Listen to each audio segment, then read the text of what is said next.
We on? Yes, we're live. We're on. Yes. Good evening, everyone. Welcome to the Irvington Planning Board meeting of Tuesday, October 1st, 2024. We'll introduce the people who are here. There's Sarah Palermo. She's the gatekeeper for Zoom. There's Ed Marin. He's the village building inspector. Doug Hine. He's the consultant engineer for the village. There's Mary Ann Stessich. She's the village attorney. There's Lori Vidowitz. She's on the board. And McGillicott, he's on the board. I'm Caesar Manfredi, the chairman. Mike Smith is on the board, and Mike Lafuco is on vacation.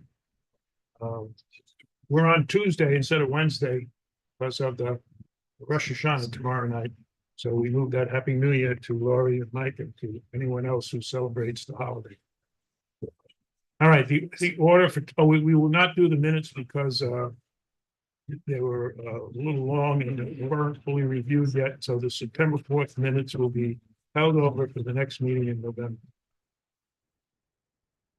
Number one will be 103 Hudson Avenue. Number two, the 100 North Broadway. That's the Abbott House. Number three is 25 South Continent Street. Number four, where are you? It's Castle Road. Number five is 1 Deep Hollow Close. Number 6 is 61 Field Terrace. Number 7 is 99 Grace Bridge Lane. And number 8 is 76 North Broadway. For those of you who are listening, if you need to do something, I'm interested in 76 North Broadway, likely around 8 o'clock. By the time we get through. I can't hear you. Oh, this is my. Having a hard time too. Yeah. The air conditioner might be too loud over your head, all right? I gotta do that all over again? No, that doesn't matter, but. Don't. As long as it was recorded.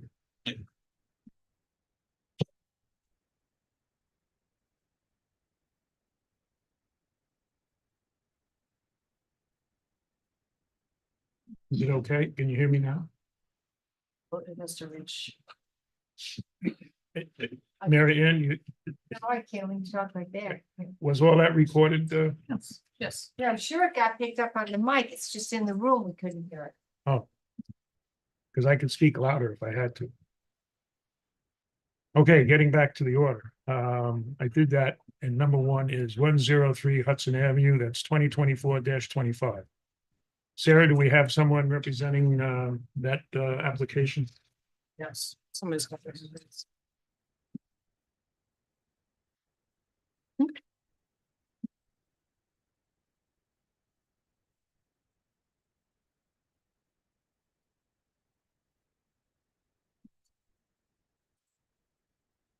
Yeah.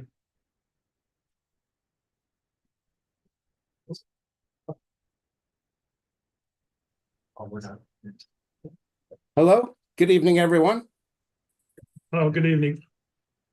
I'm Pete Gulick from Michael Lewis Architects in Dobbs Ferry, presenting 103 Hudson Avenue for our clients, Chris and Eileen Bach. We presented this first at the last meeting of the planning board. Project's a single-family house with an addition and some minor site work and a small stormwater system in the rear of the property. Since we last saw you, we took the planning board's recommendations along with the HUN engineering review and the Nolan landscape architects review, made those changes and resubmitted for our review here tonight. The main changes really had to do with the site plan. So we had made a lot of adjustments and changes there that HUN had requested, as well as creating a new landscape and lighting plan at no one's request. So we had that. And also updating the stormwater system. So we were looking at the several comments. We whittled everything down pretty decently in the HUN engineering review. Some minor comments there. The one thing I would ask about is the survey that we have.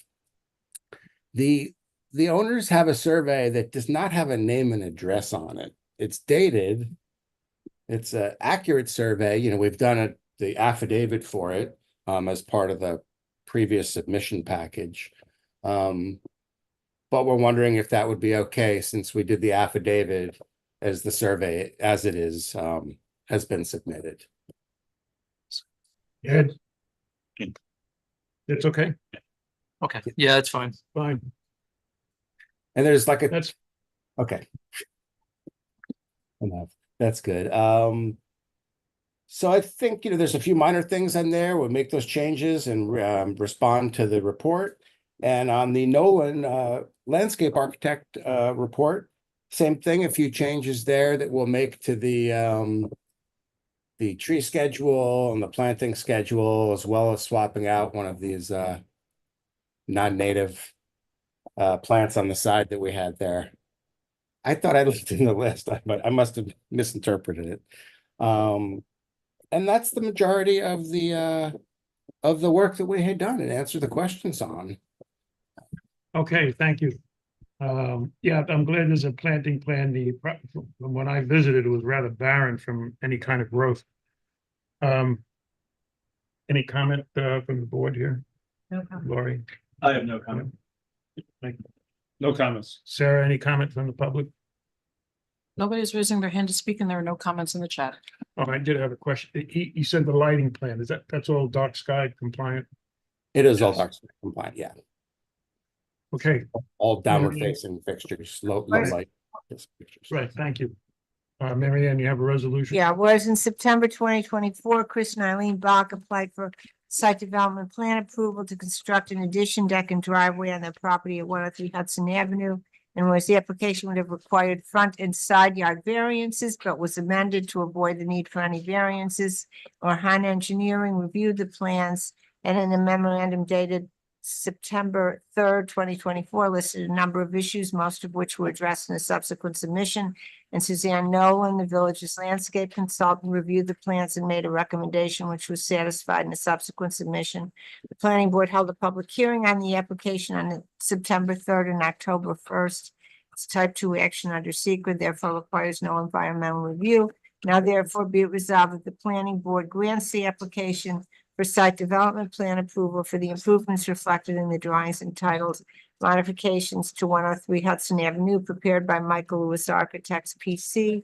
And the sheets are specified, subject to complying with the items in Han's September 30th, 2024 memorandum and Nolan's September 30th, 2024 memorandum. Absolutely. Thank you very much. Any questions on the resolution? I think it's okay. We're set to go to the ARB filing now. Not done yet. We're not done yet. Oh, sorry. Right, We jumping have to ahead. vote.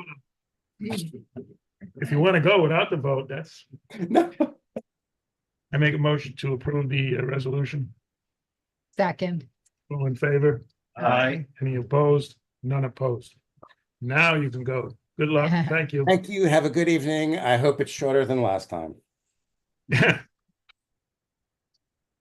Number 2, this is the Abbott House, 100 North Broadway, 2024-21. This is just we covered all the aspects of this application last month. However, we did not have a resolution, which we would have had if it was eligible for a resolution, but we didn't have it written up, so we're going to do that tonight. But I will ask any comment before on Abbott House. No comment. I I have think somebody was here from Abbott House.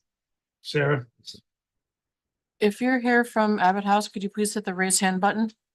Justine, her name is? No, there she. Oh, maybe she's not here yet. No, she's here. She just raised her hand. Anybody, Sarah? Yes.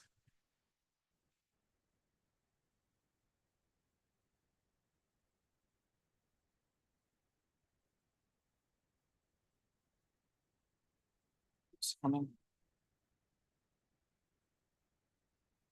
But I could go ahead with the resolution. I don't know. Hi.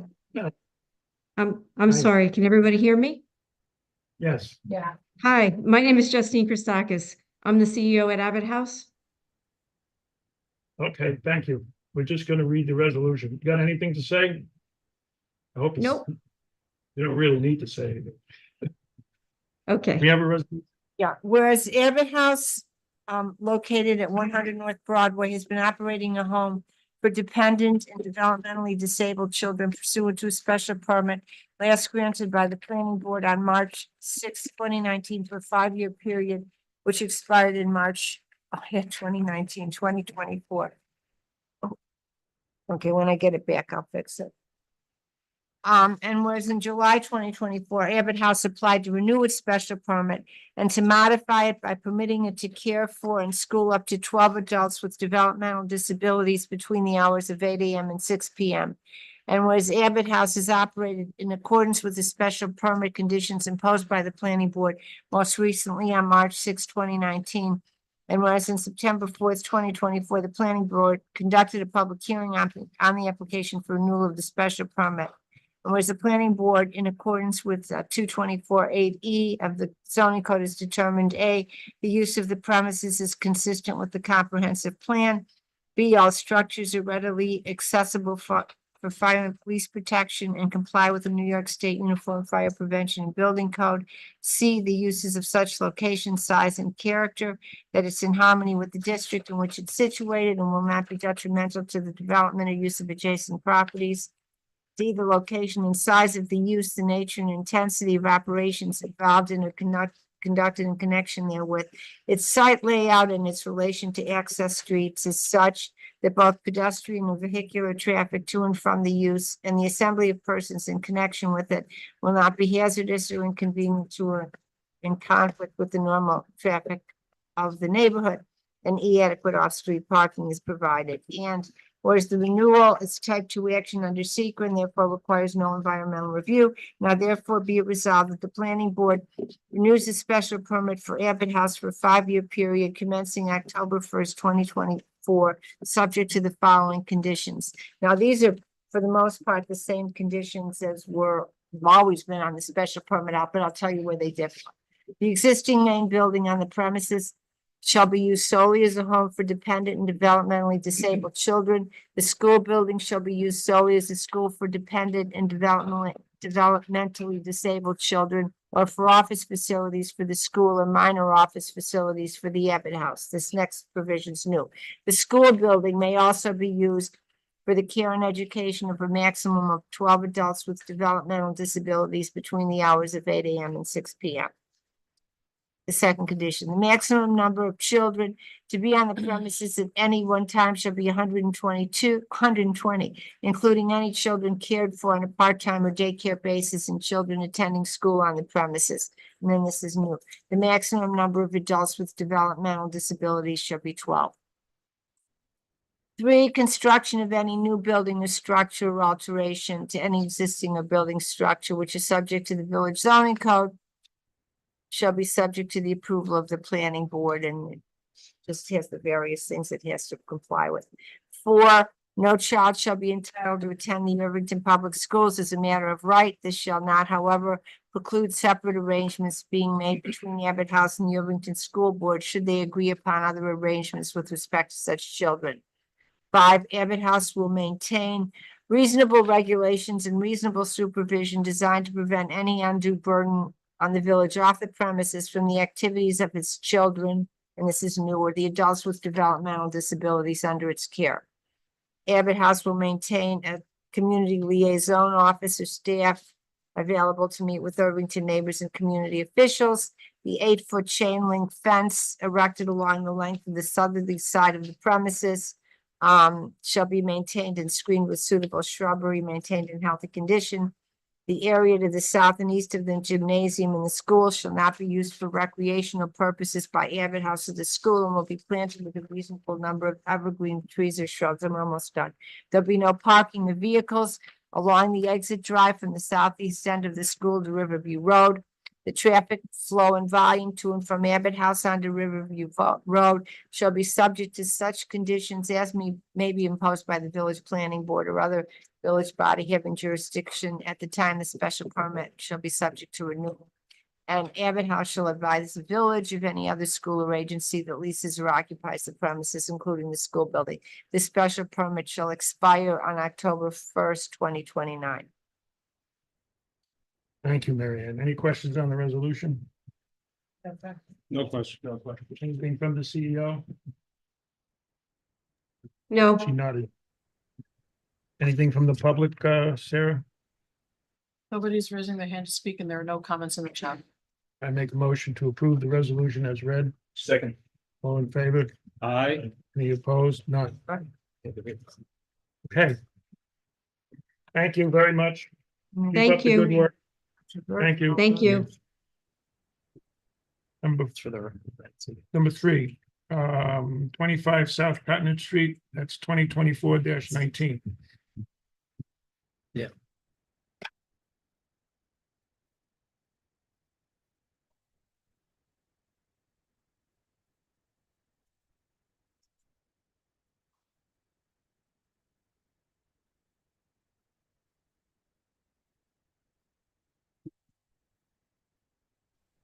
Good evening, Dean Puchler here for the applicant, Humanpour Connor McClure. Basically, at the last meeting, there's a few comments we had to review with Doug Hahn. We had gone back and forth with him, making a few changes, and I believe we've satisfied all the engineering comments at this point. So happy to answer any questions if you have any. Are we okay, Doug? Yeah, well, the drainage issues. Yeah, no further comments. Any comment from the board? No comment. I have no comment. Bill? Mike? No comments. Sarah, any comments from the public on Zoom? Nobody's raising their hand to speak and there are no comments in the chat. Okay, Mary Ann, do we have a resolution? Yeah. Whereas in July 2024, Humanpour and Connor McClure applied for site development plan approval to construct drainage improvements on their property at 25 South Cottonwood Street, which is located in the Historic District and View Preservation District, and whereas the proposed construction would not constitute demolition under the Historic District regulations, and whereas Han Engineering reviewed the plans and in a memorandum dated June 28th, 2024 listed a number of issues, all of which were addressed in a subsequent submission. Suzanne Nolan reviewed the plans and made 2 comments, which were addressed in a subsequent submission. The planning board held a public hearing on the application on July 3rd and October 1st, 2024, whereas the proposed improvements would not have any impact on the view of the Hudson River from neighboring properties. It's type 2 action under secret and therefore requires no environmental review.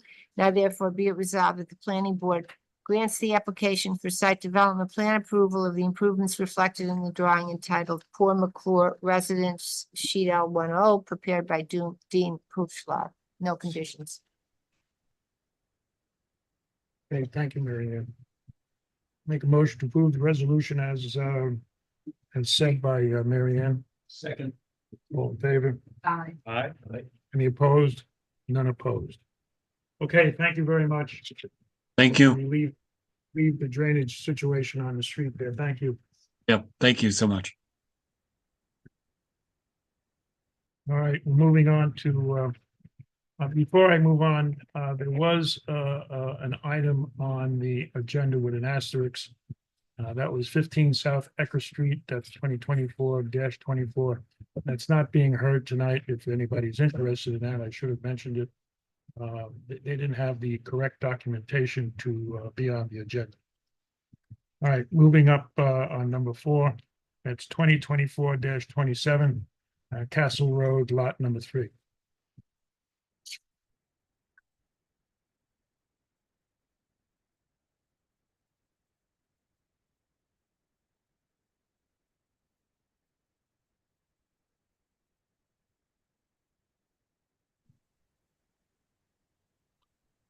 Hello, John Malone, Ferguson Malone Architecture, representing the Spencer family project on Castle Road.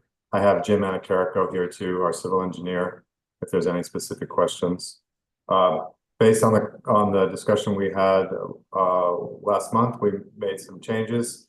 The largest of which was relocating the house and the pool and modifying the proposed sewer the proposed path of the revised sewer. We received comments on the revised submission.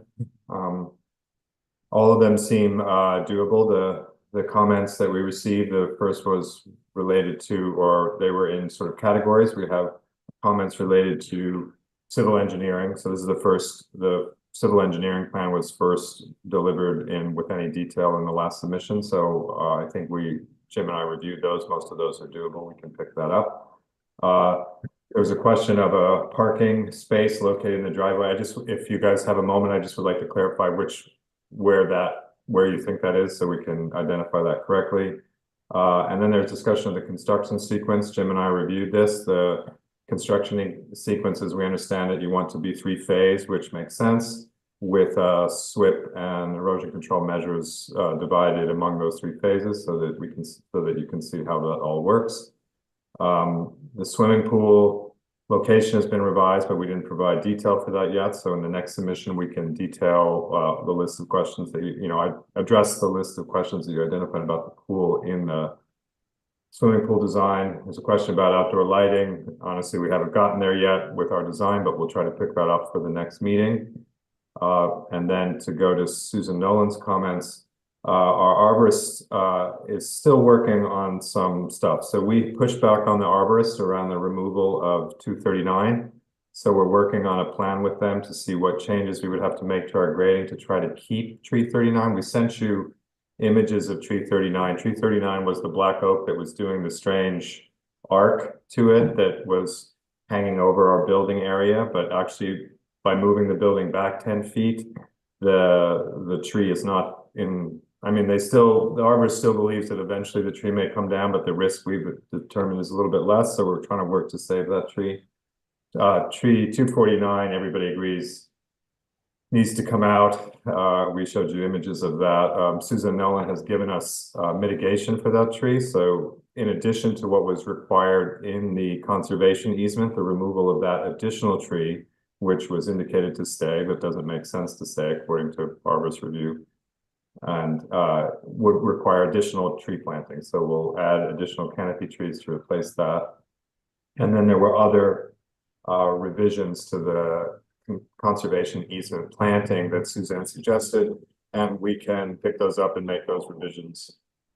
So that's kind of a quick summary of my reading of the comments we received, if that's helpful. And obviously, Caesar, if you want us to go and look at anything else, I'm happy to do it. Yeah, we didn't cover it last week. Before we get back on track to talking about things that you just talked about. Fencing, you have a fence on the property, which we didn't ask for and we didn't see. We'd like to see what it looks like. Okay, yeah. So I think what we are showing right now, here, let me show a screen. Property fence. Right. Hold on a second. Sure. So what is being shown on the drawing right now is, where is it? You can go with your cursor where the fence is. Yeah, I can find a way to draw if I can figure out where that is. Hold on one second. You can put it in color on there, Yeah. superimpose red or blue or something. So here is the fence path that's being shown right now. Oops, that's wrong. Sorry.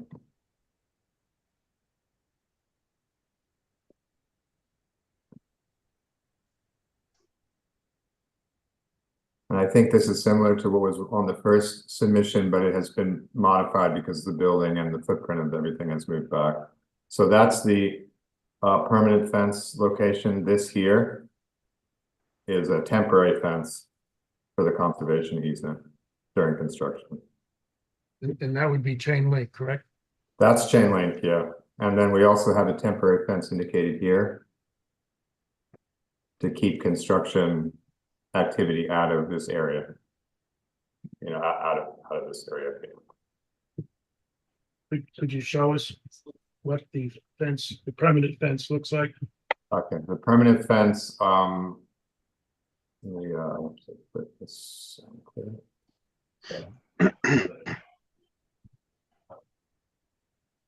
So the permanent fence is shown here. Oops. is shown here. It's a metal fence at pool code height of 5 feet with, pool code related hardware on it. And we were proposing to do it in a bronze color. I think if I could quickly jump over here, I could find the, I think we had a picture of it here. And that was a submission from this last submission. So there's a picture of what that fence would look like. It's one, the reason we chose it is it's one that recedes into the background the most. And I think that was sort of the intent of the conservation easement, was to not see this fence. And bring up the site plan again. Okay, where's the path? Can you show it in relation to the pathway, that the path around? The path around Halsey Pond, can you? Oh. It's not. So the Halsey Pond path is not shown here, but the Halsey Pond path is off-site here and heads, what would be the best way to show that? The Halsey Pond path is approximately, here, let me show you. At the dimension. Right, so the Halsey Pond path is out here. Don't see where, oh, If you can see that. I think I went into I'm not showing the right side plan anymore. Let me just. do that again. that's a, You have the subdivision plan? It It was last, yeah, that would show it. Let me it stop. was in the last, You had it in the last, Yeah, let me see if I can find it. Hold on one second. it was on one of the pages, like an aside on a page. I forget what page. last one, I think it was. Doug thought it was the last page. I don't think it's of the drawing set, though. I think it was maybe in the last submission we did. Hold on one second. Find it. If I go to the archive. Let's see.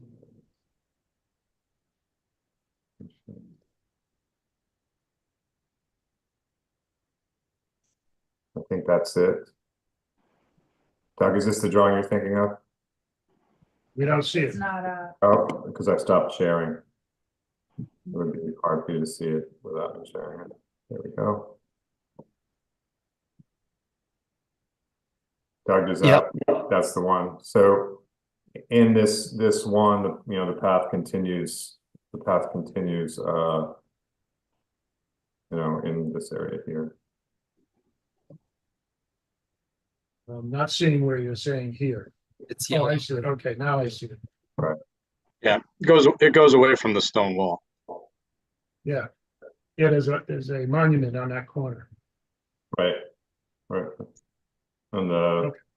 the tea house is over here somewhere. Okay, just dealing with the fence. Laura, you have anything on the fence? No. Dan, I have no comment. Mike? No. All right, we're finished. Oh, no, wait. Okay, I just, on your submission, I just want to get the sequencing correct.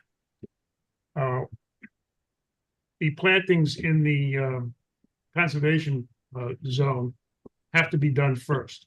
Right. And then the sewer line, which unfortunately you need approval from the health department, which could be a considerable amount of time. And then the house after that. And as Ed said, and you said, you'll have three different construction schedules and three different stormwater controls. You know that already, but you need to do the plantings in the zone first. And there seems to be there was a letter from, he's not here, probably on Zoom. There was a letter from Checker. Jack Kerr. And there seems to be some confusion about which numbers or which trees and so forth. So I'm going to ask that you put weatherproof numbers on the trees and indicate which trees are going to be cut. And we want to be sure. And I can hear my father whispering in my ears, measure twice, cut once. And we want to be sure we're doing the correct trees. And the only tree so far that we agreed with is the one of the black oaks, which Yeah, I think it's 249, yeah. mitigation plan for that, with three new trees into the already approved plantings for the zone. Right. So that's where we are with that. And in terms of the pool, I still think it's too close. I'll ask the rest of the board. Want me to start with Mike? No. I was actually wondering, is there a way to see, I don't know, an overlay of where it was before versus where it is now? I could estimate it for you. You got that, because going back and forth, but it was a little hard. It was right on. Right before it was right on. Right, so it was right on, but also it was I think 3 feet longer. So we solved two issues. We tried to get the pool behind this line before it was extending behind this line by about 18 inches. And but let me just talk about the pool location, not the relative to the house. It's basically here. So how, from that bottom left corner, what's that new, how many feet is that, or yards, or? Right now, it's 7.5 feet from this point here, which we think is sufficient in order to build the pool without affecting the construction easement grading. And then the slide that the pool did from where it was is 10 feet. You know, this movement back was 10 feet, and this distance here now currently is 7.5. And did you change the location of the house a little bit or not? Oh, really? yeah, the house is also slid, the whole house, in order to accommodate this, the house has slid back 10 feet. Okay. Like that, so the whole house is back. And the 10-foot limit was really based on the topography condition that starts here and the sewer, moving the sewer. We're assuming that as we go further into that hillside, there will be rock and other limitations to the sewer relocation. I mean, I'm not, Caesar, I'm not as troubled by it because I do, you know, the more you see the path going away from that area of the house, it is not as disruptive as other pools, let's say by the aqueduct or something like that. So I think that buffer and then beyond that helps. No, it's not so much what can be seen from the pathway, it's protection of the plant growth in the In easement, the buffer. in the zone. buffer. Okay, Dan? Did you put additional plantings in by moving pool to the new site? I think by moving the pool back, you're reducing impacts to the trees that are to remain. And then the tree that we're removing from the conservation easement, it didn't have to do with the pool location, it has to do with its existing condition. So the one tree that we're trying to save, that we originally got the recommendation to remove, it's tree 39, the black oak that's arcing, that we think now can be saved based on the pool change. So that's what we're working on, but we're not bringing that to you until we, have the detail of any, treatments that have to be done to it, and there might be additional changes to the grading that's shown in this area. You guys can see my cursor, right? Yeah. So we're working with the arborist to try to put that tree back, basically. Okay. I'm trying to remember geometry. You said you moved the house 10 feet, Yeah. but you only gained 7.5 feet distance from the pool. 7 from the conservation easement line, which is diagonal relative to it. Well, I was trying to figure geometry. If you move the house 10, Yeah, I know. So yeah, because if you measure the distance in this way from the pool and your vector of movement is this way, right? You're not going to get that whole 10 feet relative to the diagonal line. So that's the difference. So it involves x squared plus y squared equals z squared. Everyone remembers. I don't agree with that. Anyway, it appears there's still room between the house and the pool to move it further back. I think the issue there is there's a variance. If this pool moves beyond this point, there's a variance requirement. So we were trying to solve that as well. You already. John, need- you still have the You already variance. need a variance now. You're in front of the rear of the house. We've been in front of the zoning board before for this condition, and the way that the code reads is it is the rear wall of the house that is closest to the street, which is the governing wall. So the street is on this side here, and they consider all of these rear walls of the house. And so the John. governing wall is the street closest. John, roll down, draw a parallel line with the road and then bring it down. To the farthest end of the back of the building. Yeah, Okay.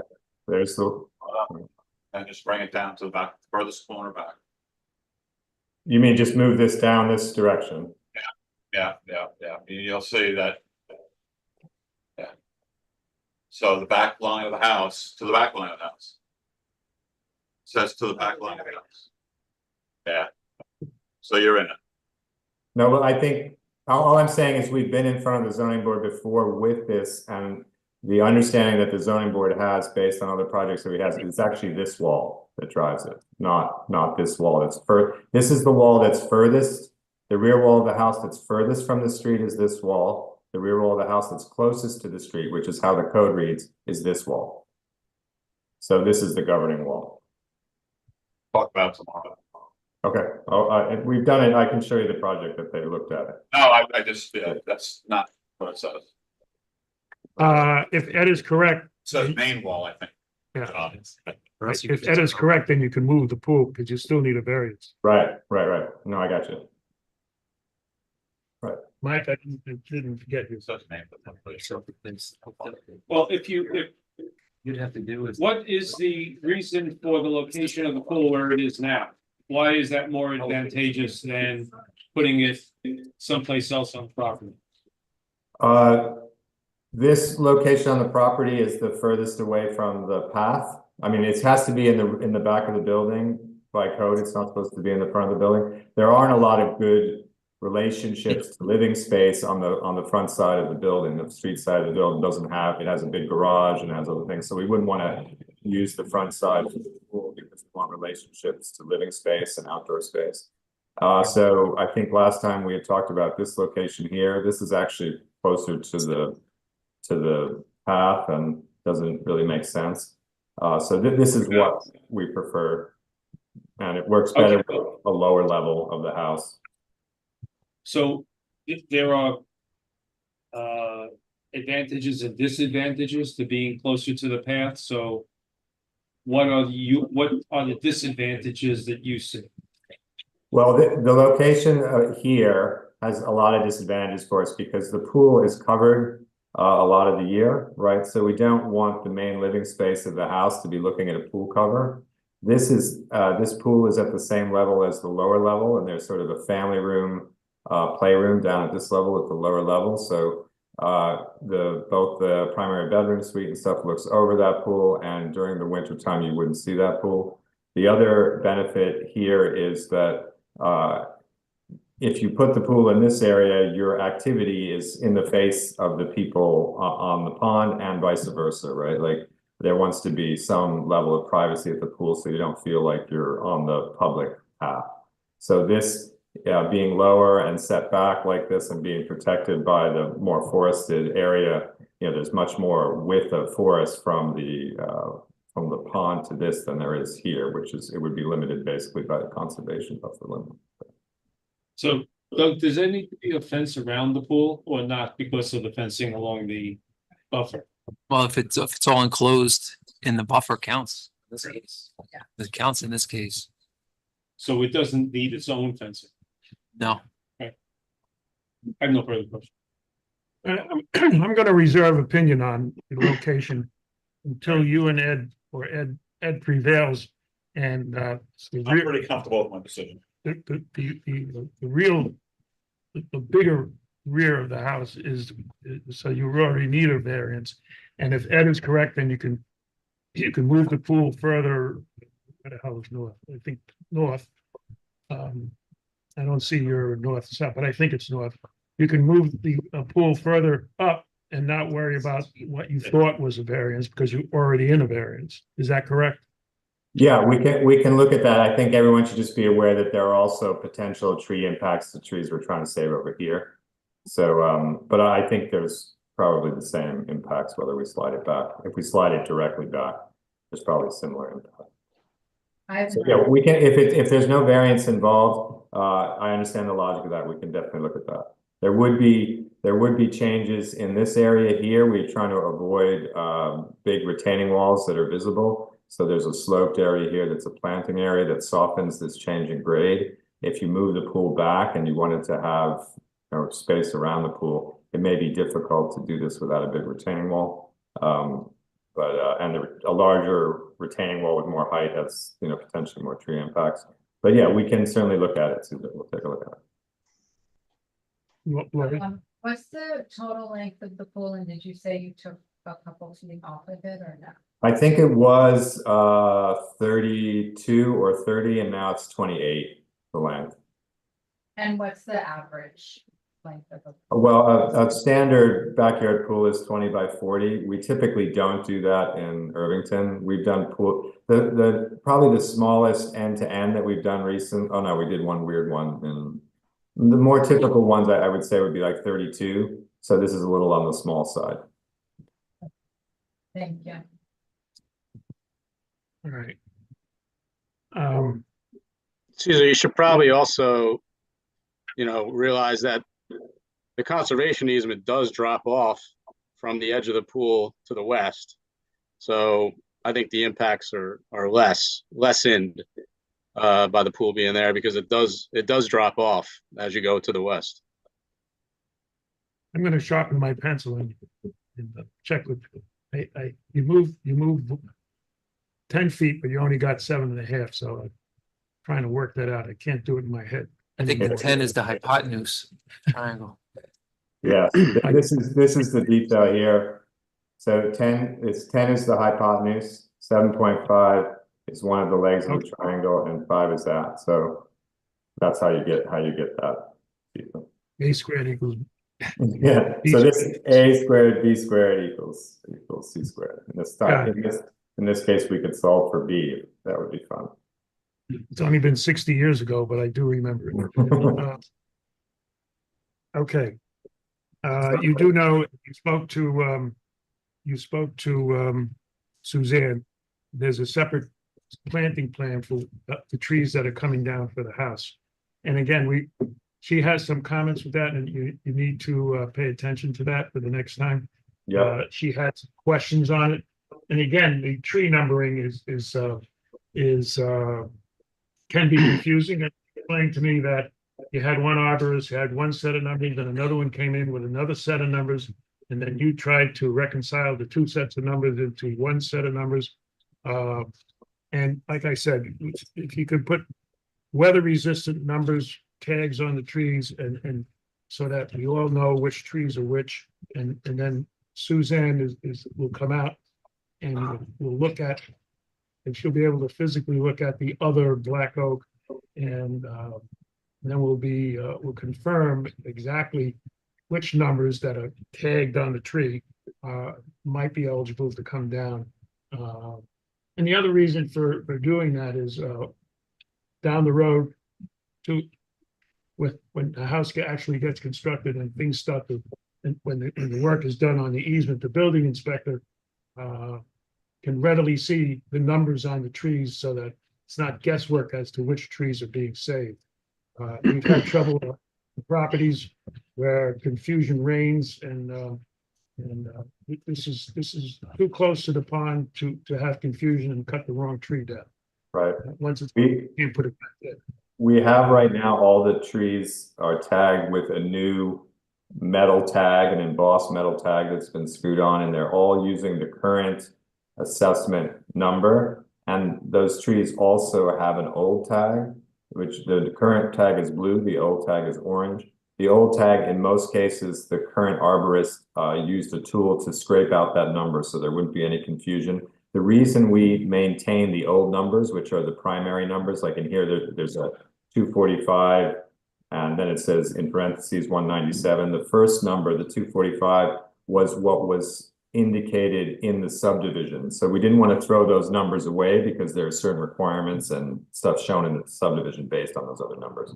But I think if someone went out, they wouldn't have to wait for us to tag it is all I'm bringing. The tags are already in place if Suzanne needs to look at them. Okay, so you have to go through Ed and Doug.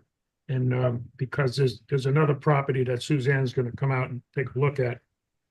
So we talked to Ed about coordinating when a field inspection can be made, because we want to coordinate it with another property, so Suzanne only has to come here once.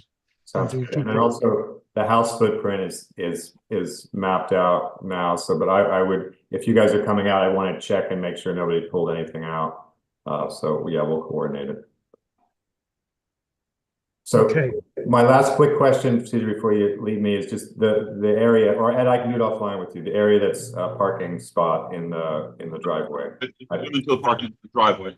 Zoom into the proposed driveway. Okay, is it that one? Or whatever. I'll review it. If you know what it is, Ed, I'll review it. It's hard for us to see yellow, John. That's it. Yeah, that's the area. Yeah, I got it. All right, thank you all. Oh, no, we're not done. Oh, we're not done, okay.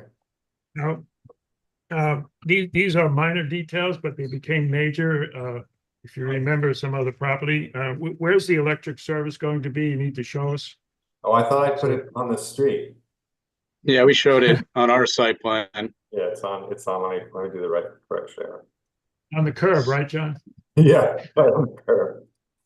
To the Where- right of where the is- driveway. Could you, Where's the symbol sign? See if we have some public comment too. There's a water meter pit. And what is that? That's the Right E. there. Okay. So that's not the meter though, Jim, is it? Or what were you thinking that is?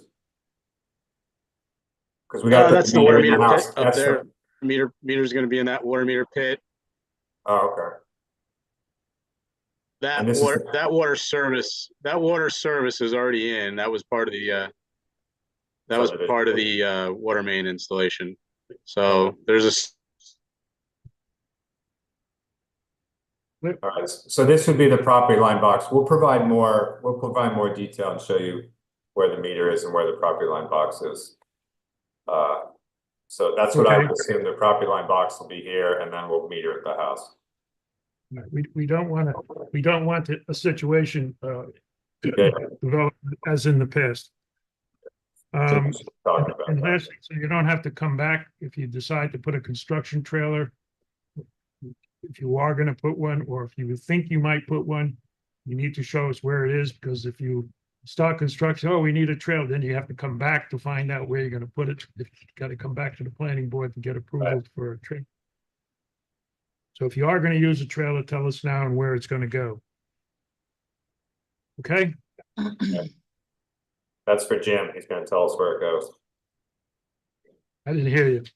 That's for Jim. He's gonna tell us where it goes. Okay. Hold on, there's more comment. Okay. Before we go to the public, any other comment? No. Dan? No. Mike? Nothing. Anything from the public? Yes, there is somebody with their hand raised, Chet Kerr.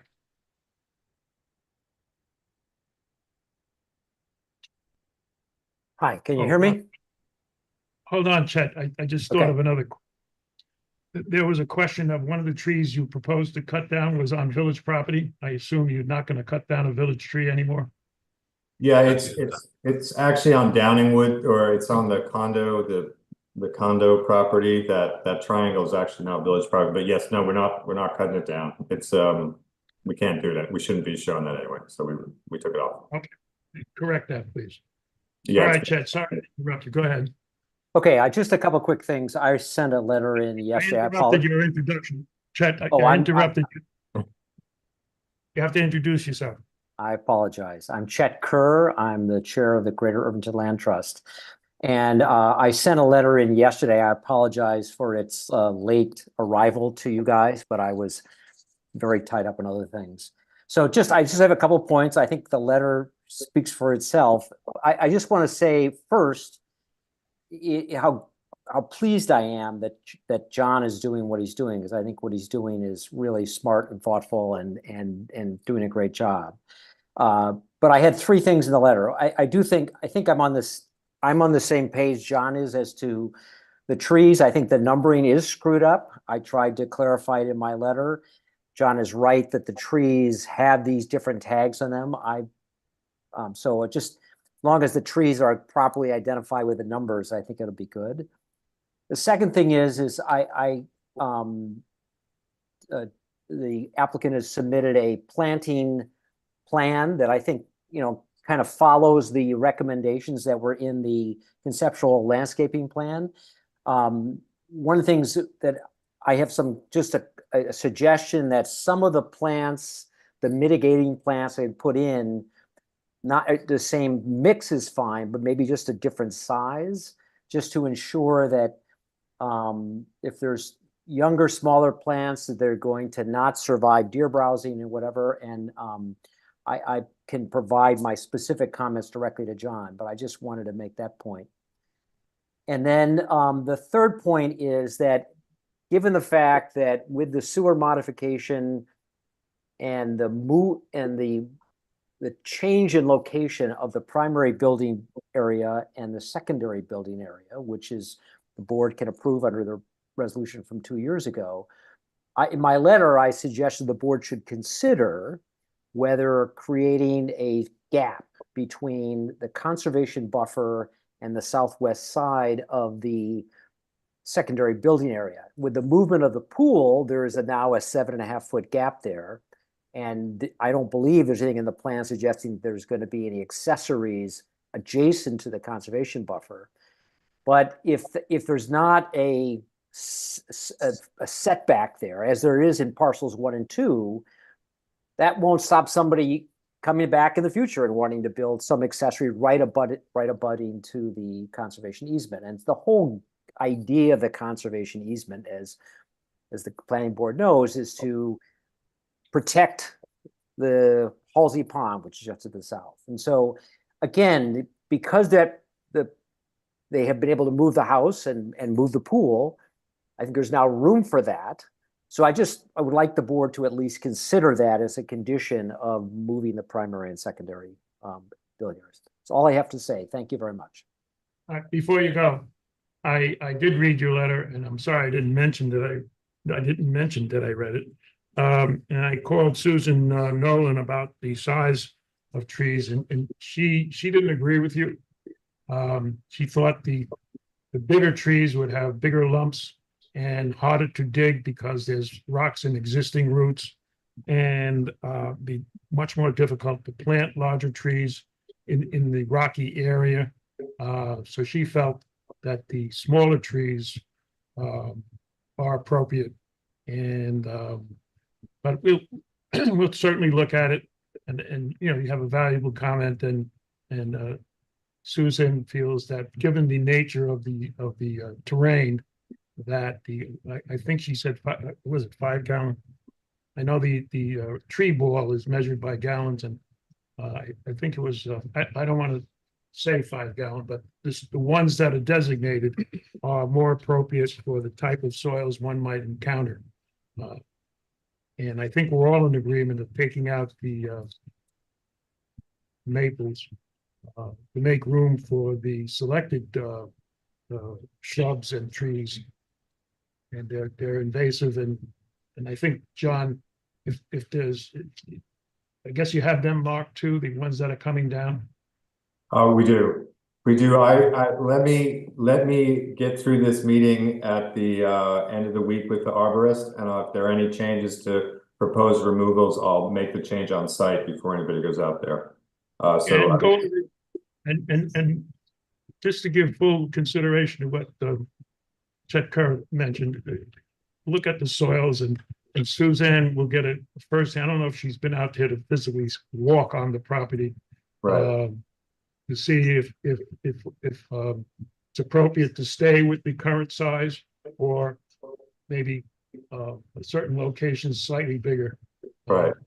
I think Chet isn't up to date in the notes that we just received from Suzanne. So Chet, the replacements for taking down 239 are 2.5 caliper, so much bigger than 5 gallon, material. So I think the typical is probably going up. But I can review that with you too once we make the changes. Yeah, and again, if I can just speak, look, I very much respect Suzanne's perspective, and she's an expert on this, and I respect John's.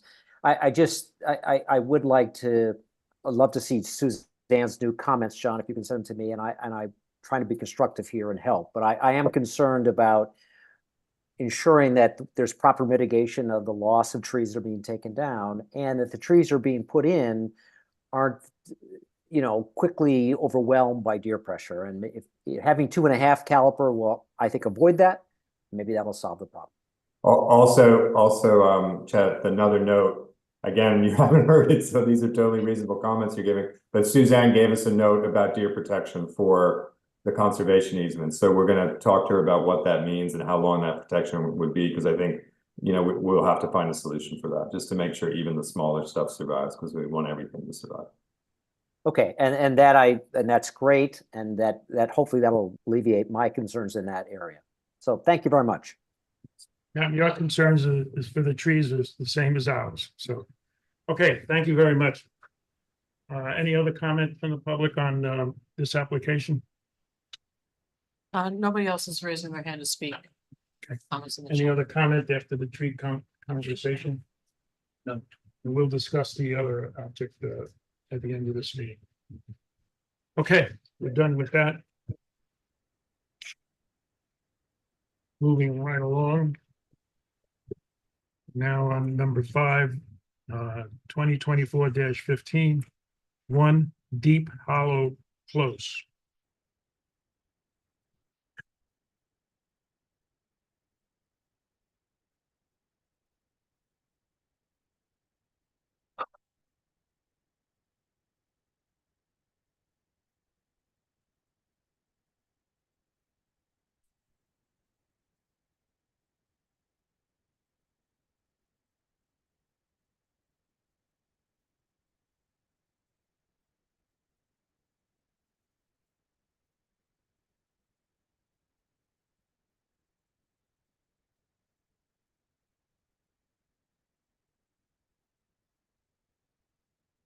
We're ready when you are.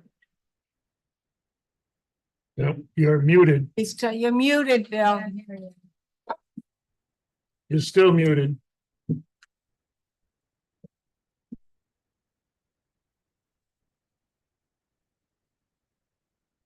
Obviously can't hear. We can see you, but you're muted.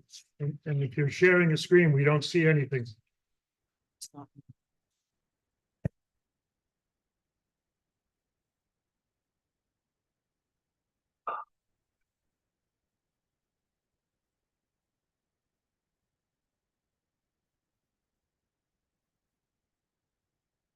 Okay. We can see the screen, but we haven't been able to hear you.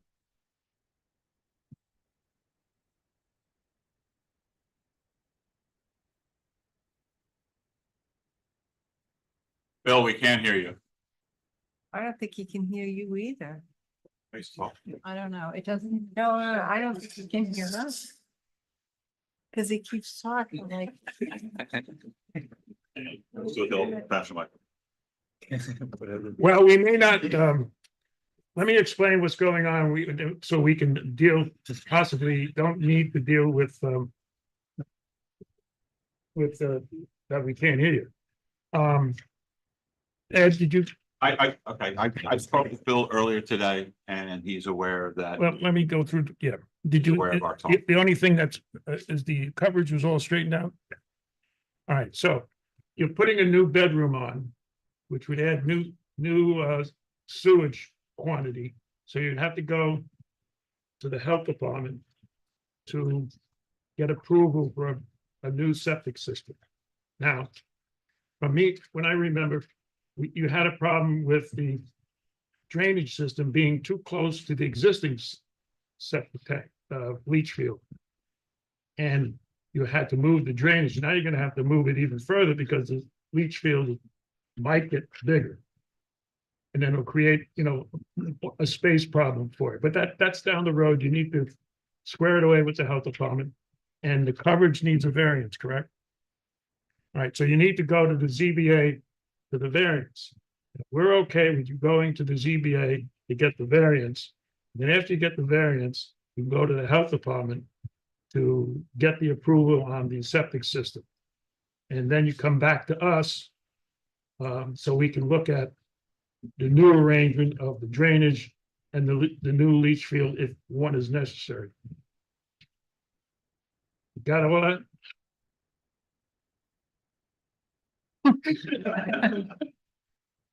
Record show. He acknowledged it. Yes. Thank you. The record does reflect that he nodded and was aware of the sentences and the proposal that I outlined. Sarah, any comment from the public? Nobody's raising their hand to speak and there are no comments in the chat. Any comment? No comment. Dan, No comment. me, Mike? Nothing further. Okay, what a good job you did that we didn't hear you. Okay, you got the health department has not been known for, all right, you're off. You know, they haven't been known for their speed, so you'll be back in a while.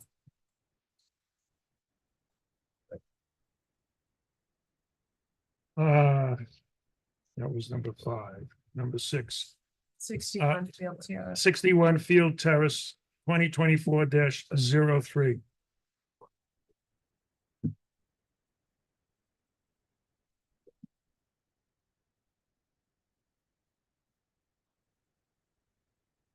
They'll find out. Okay.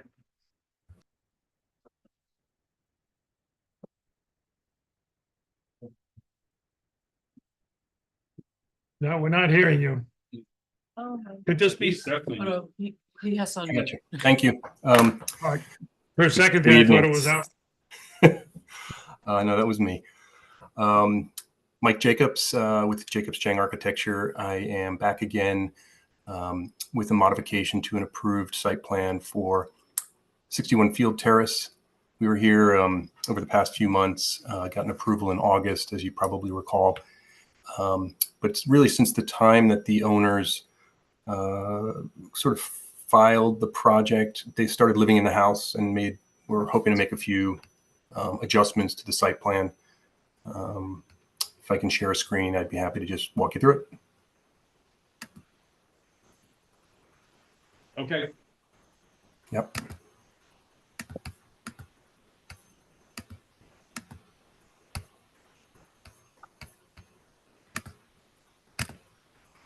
You may recall the approved site plan. We got a variance for front yard parking, et cetera, with the pathways and the coverage diagrams and quantities. Really the big change or the proposed change, the owners are finding that they're using the back door quite a bit more than they anticipated. So what we'd like to do is remove this stone pathway that was approved, remove this stone pathway, and add it to the end of the asphalt driveway to the back door here. So no change in coverage, no change in material for that idea. The deer fence is the same. That's been approved already. And the other request we were hoping for is to change from pea gravel to stone, where they'd like to have a little dining area outside. We got the comments from Mr. Hahn, and I think we were unaware that would trigger stormwater mitigation. I don't think that was something we anticipated. So I think what we were imagining was the coverage was the same based on the approval between pea gravel and stone, but perhaps there's more to it than that. Yes, isn't there a question of change in coverage going to zero? No, they're moving it around. There's no change in coverage. No, you didn't change the numbers, but you changed where it was. Correct. The location. Correct. Yeah, the pink that you hopefully are seeing in the screen is now going to be replaced and repositioned here in this blue pathway right here. Yeah, so does that require ZBA? Correct. Yes. You have to go back to the ZBA and then come back to us for drainage. Okay, so is there, just so I understand the process, with the drainage requirement, is that because we're moving from pea gravel to stone? When you're moving from pervious to impervious, and the impervious creates water, and the water has to go someplace. Okay, no, I understand. And there's no minimum for that. It's like any square footage we have to account for. Doug? It's in the guidelines reference right there. Okay, okay. All right. So is the next step zoning for this and then come back? Yes. Yes. Okay. Do both. Okay. Okay. Oh, hold on a second. Let them file to the ZBA and resubmit for next month. Yep, is the ZBA gonna meet before? Yeah. All right, did you hear that? The ZBA meets before we have our next meeting. So you can file for the ZBA and then come back next month Do the drainage for next month. and do the drainage for next month. Don't miss any time. Do we need to resubmit, or is this application okay to pass on to them, or? Yeah, this is okay for the ZBA because it's showing your coverages. And then resubmit for the drainage to the planning board as soon as you can. Okay, got it. You can run parallel. Okay. You're on for next month. You're in. Okay. Just get the information in and hopefully the ZBA approval by next month, November, Okay. whatever, first Wednesday in November. Okay. All right. Well, thank you. Okay, thank you.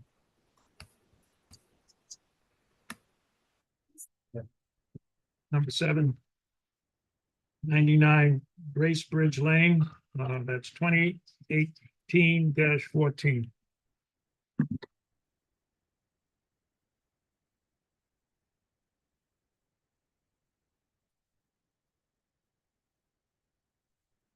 I was pretty close to anticipating 8 o'clock for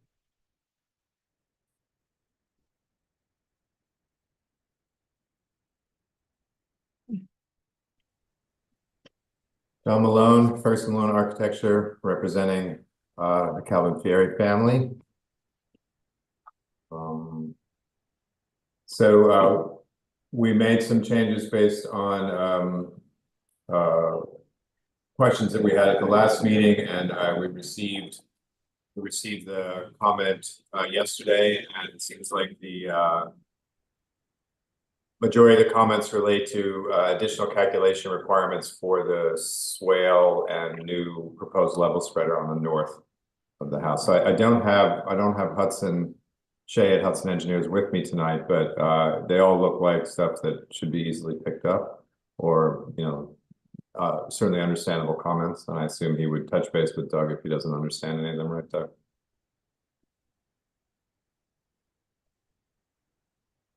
Do you guys? Are you hearing me all right? Or does anybody have any questions? Yeah. Yeah. And share screen to show you what we have. So the notes that were remaining were revising the tributary area calculations to show 2 separate areas, both north and south, which I understand why they're doing that, because they're directed to do 2 different systems. Calculations for the level spreader. We showed a new level spreader at the end of that swale that people were concerned about, just to make sure that the velocity of the water when it reaches the property line that's adjacent to the aqueduct could be controlled. And then Doug is asking, or the comment here is asking, for velocity calcs for the actual swale. Now that the swale is wider, it still needs to be confirmed, I suppose, that the velocity of the water in the target storm isn't going to move dirt down it, and that the way it's treated is sufficient. So we've forwarded this to our engineers, and they can get on it, and we'll make that submission for the next meeting. The fourth note that we had here is photographs of the site and planting, and we can certainly do that. Planting is still moving forward. It's not complete, but planting has, much of the plantings in place. And I'll press the client to continue moving forward with the planting, so it's going to be mostly in place before the end of the year. Okay. Anybody have any other questions? Yeah, this is the other property that Susan Nolan is going to visit, so it's good that you're involved with both properties. Okay, yeah, that's great. So we want to make sure that the planting is correct, what was previously approved, and any additional planting that's going on. I noticed you did some planting in front of the the retaining wall. Right where the squiggly line, where you took out some, you put some in. Susan said some plants grow real quick because what's that? How high is that wall? About 10 feet? Yeah, there actually needs to be some regrading in there. The soil is too low on the face of this wall. They need to complete the grading and replant those things. What But I they're- saw there, the planting was, they might grow fast, but what I saw was like Yeah, very, very small plants for a 10-foot. yeah, the soil against this wall has to be at 30 inches from the bottom of the wall, and the slope has to be increased. So the plant sizes that are there look, they need to be 18 inches higher up as a starting point, and then they'll grow from there. But yeah, I saw that too, Caesar, so that's going to be corrected. Okay. All right, so, Ed, Doug, do you have anything on the drainage? No, we covered this one. You covered it already? Okay, so Suzanne will come out, take a look, and you'll fix that in front of the wall. The foliage, and she'll make sure and compare what you already planted on the northwest corner. And hope, and maybe might be additional plantings over there, some water-loving plants that may help the situation. I don't know. Yeah, I think that this side is planted pretty well. I think the plant that's not in here is here, which is that location of the level spreader. So we just gotta, I could talk to Suzanne about maybe revising that in that area. Okay. Okay. Lori, No question. No questions. Mike, Nothing. anybody on Zoom? Nobody's raising their hand to speak and there are no comments in the chat. Anybody in the room here who wants to speak on this? Okay, John, thank you. All right, thanks all. Have a good night. Good night.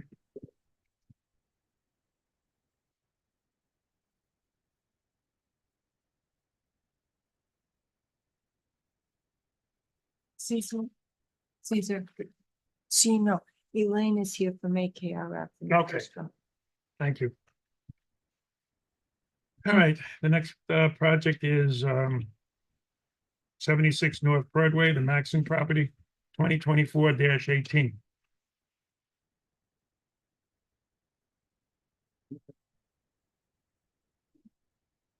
Good evening, Catherine Zelantis from Silverberg Zelantis, representing the applicant. With me tonight is Peter Gato from Peter Gato Associates, Peter Gregory from DTS Provident, Carlito Holtz from DTS Provident, and the applicant's representative, Rocco Varma. So I just want to quickly highlight the plan revisions. Just bring up the plan. So essentially, while we're waiting for the plan to come up, we removed all vehicular access from Strawberry Lane. So that's no longer going to be allowed for either emergency or vehicular access. We removed the proposed sidewalk. It's coming up. We removed the proposed sidewalk on North Broadway, so we will be retaining the existing stone wall. We provided a turning area for fire trucks near the existing building so that fire trucks could essentially make a K-turn. We provided a pedestrian access from the new buildings to Strawberry Lane.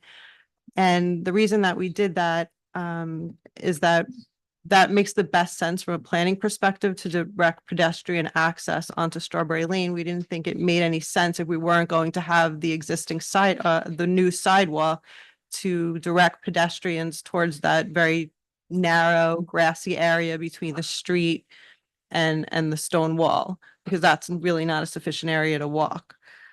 We're providing 7 additional parking spaces for a total of 119 parking spaces. We're continuing to provide the same unit breakdown as previously, with 3 units in the existing building, 26 in the south building, the new south building, and 20 in the new north building.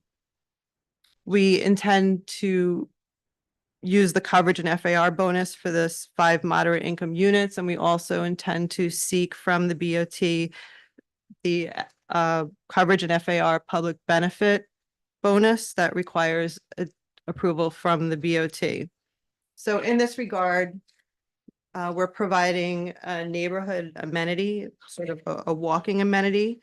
And it's in this area right here, which is accessed off of Strawberry Lane.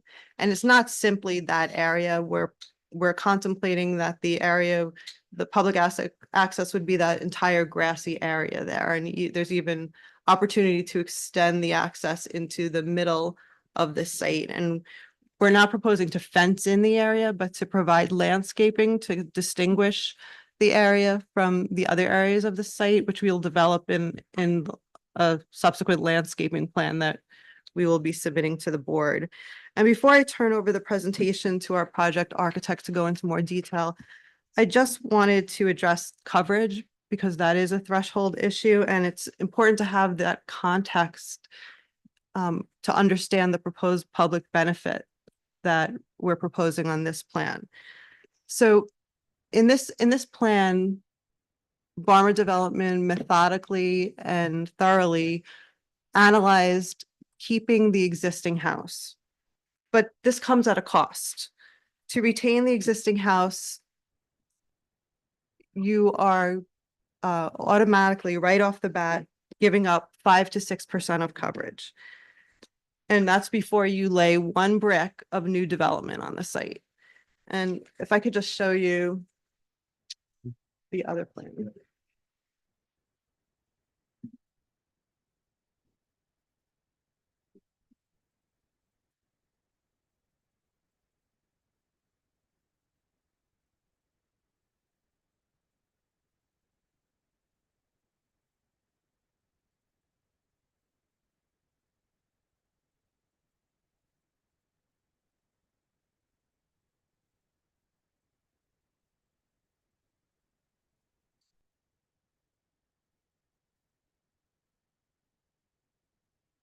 So while that plan is coming up, essentially, if this were a vacant site, the ideal location to put a new building would be where the existing building is, because you would get the benefit of potentially creating views for the tenants in the multifamily building.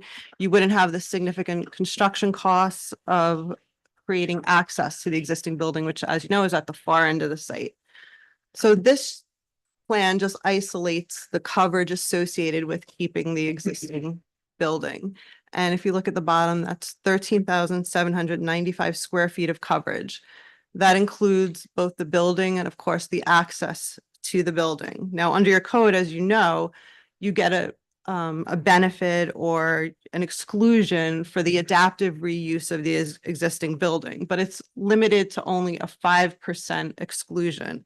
So that's only up to 7,290 square feet that you could take as an exclusion for building coverage. In this case, we're excluding 5,998 square feet of coverage. So less than the 5% that you're allowed to exclude, because that's all that the building here is. You're not allowed to exclude for other things like access to the building. But obviously, if you can't get to the building itself, there's no way to retain the building. So to retain the existing building, if you take out essentially what we're allowed to exclude, which is that 6,000 square feet, Barmer Development is giving up almost 8,000 square feet of coverage. 5% of coverage is gone right off the bat to retain the existing building. If the village were to interpret it, as there was one comment about the existing proposed garage, that it only applies, the coverage exclusion applies to the exact footprint of the building as exists today, even though that's not what the code says. The code excludes all coverage associated with the adaptive reuse of the building, which would necessarily include everything attached to the building. Then you're talking about 9,000 square feet of coverage that would not be excluded. So that's over 6% of coverage right off the bat. Just to remind the board, there's no requirement to retain the existing building. The code talks about maintaining or adaptively reusing the building to the quote greatest extent practicable. And at some point, it becomes a losing proposition to maintain the building if you're talking about giving up 8,000 to 9,000 square feet of coverage, and you're also potentially not afforded the additional coverage from providing the public benefit. At that point, it wouldn't be practicable to incorporate the existing building into the design. I raise this just so this board can understand the coverage constraint that we're up against in the context of the proposed public benefit that we're seeking. And that, as you know, affords an additional 5% of coverage. So again, there's already this 5 to 6% of coverage that that Varma Development is giving up to retain the existing building. And I would argue that that in itself is a public benefit, but we're not just stopping there. The applicant is proposing to also create this public amenity for the neighborhood, which is that on-site walking area, which of course involves additional coverage that we are adding to the site. So I'm just asking that this board look at the proposed public amenity, not in a vacuum, but in the context of the entire development plan, which preserves the existing building. So I would just now turn it over to the project architect to go into some more details on the plan. Let me understand. You seem to, you know that you need to go to the Board of Trustees Correct. to get the benefit, the extra 5% for the, it was the sidewalk moving the wall. We said, we didn't think that was a good idea. And now you have this other aspect. This of public the amenity. Southwest corner. But let me assume or confirm that you're assuming you have that extra 5% in your calculations for what's allowable. Yes, so what we're calculating is that we intend to apply for that.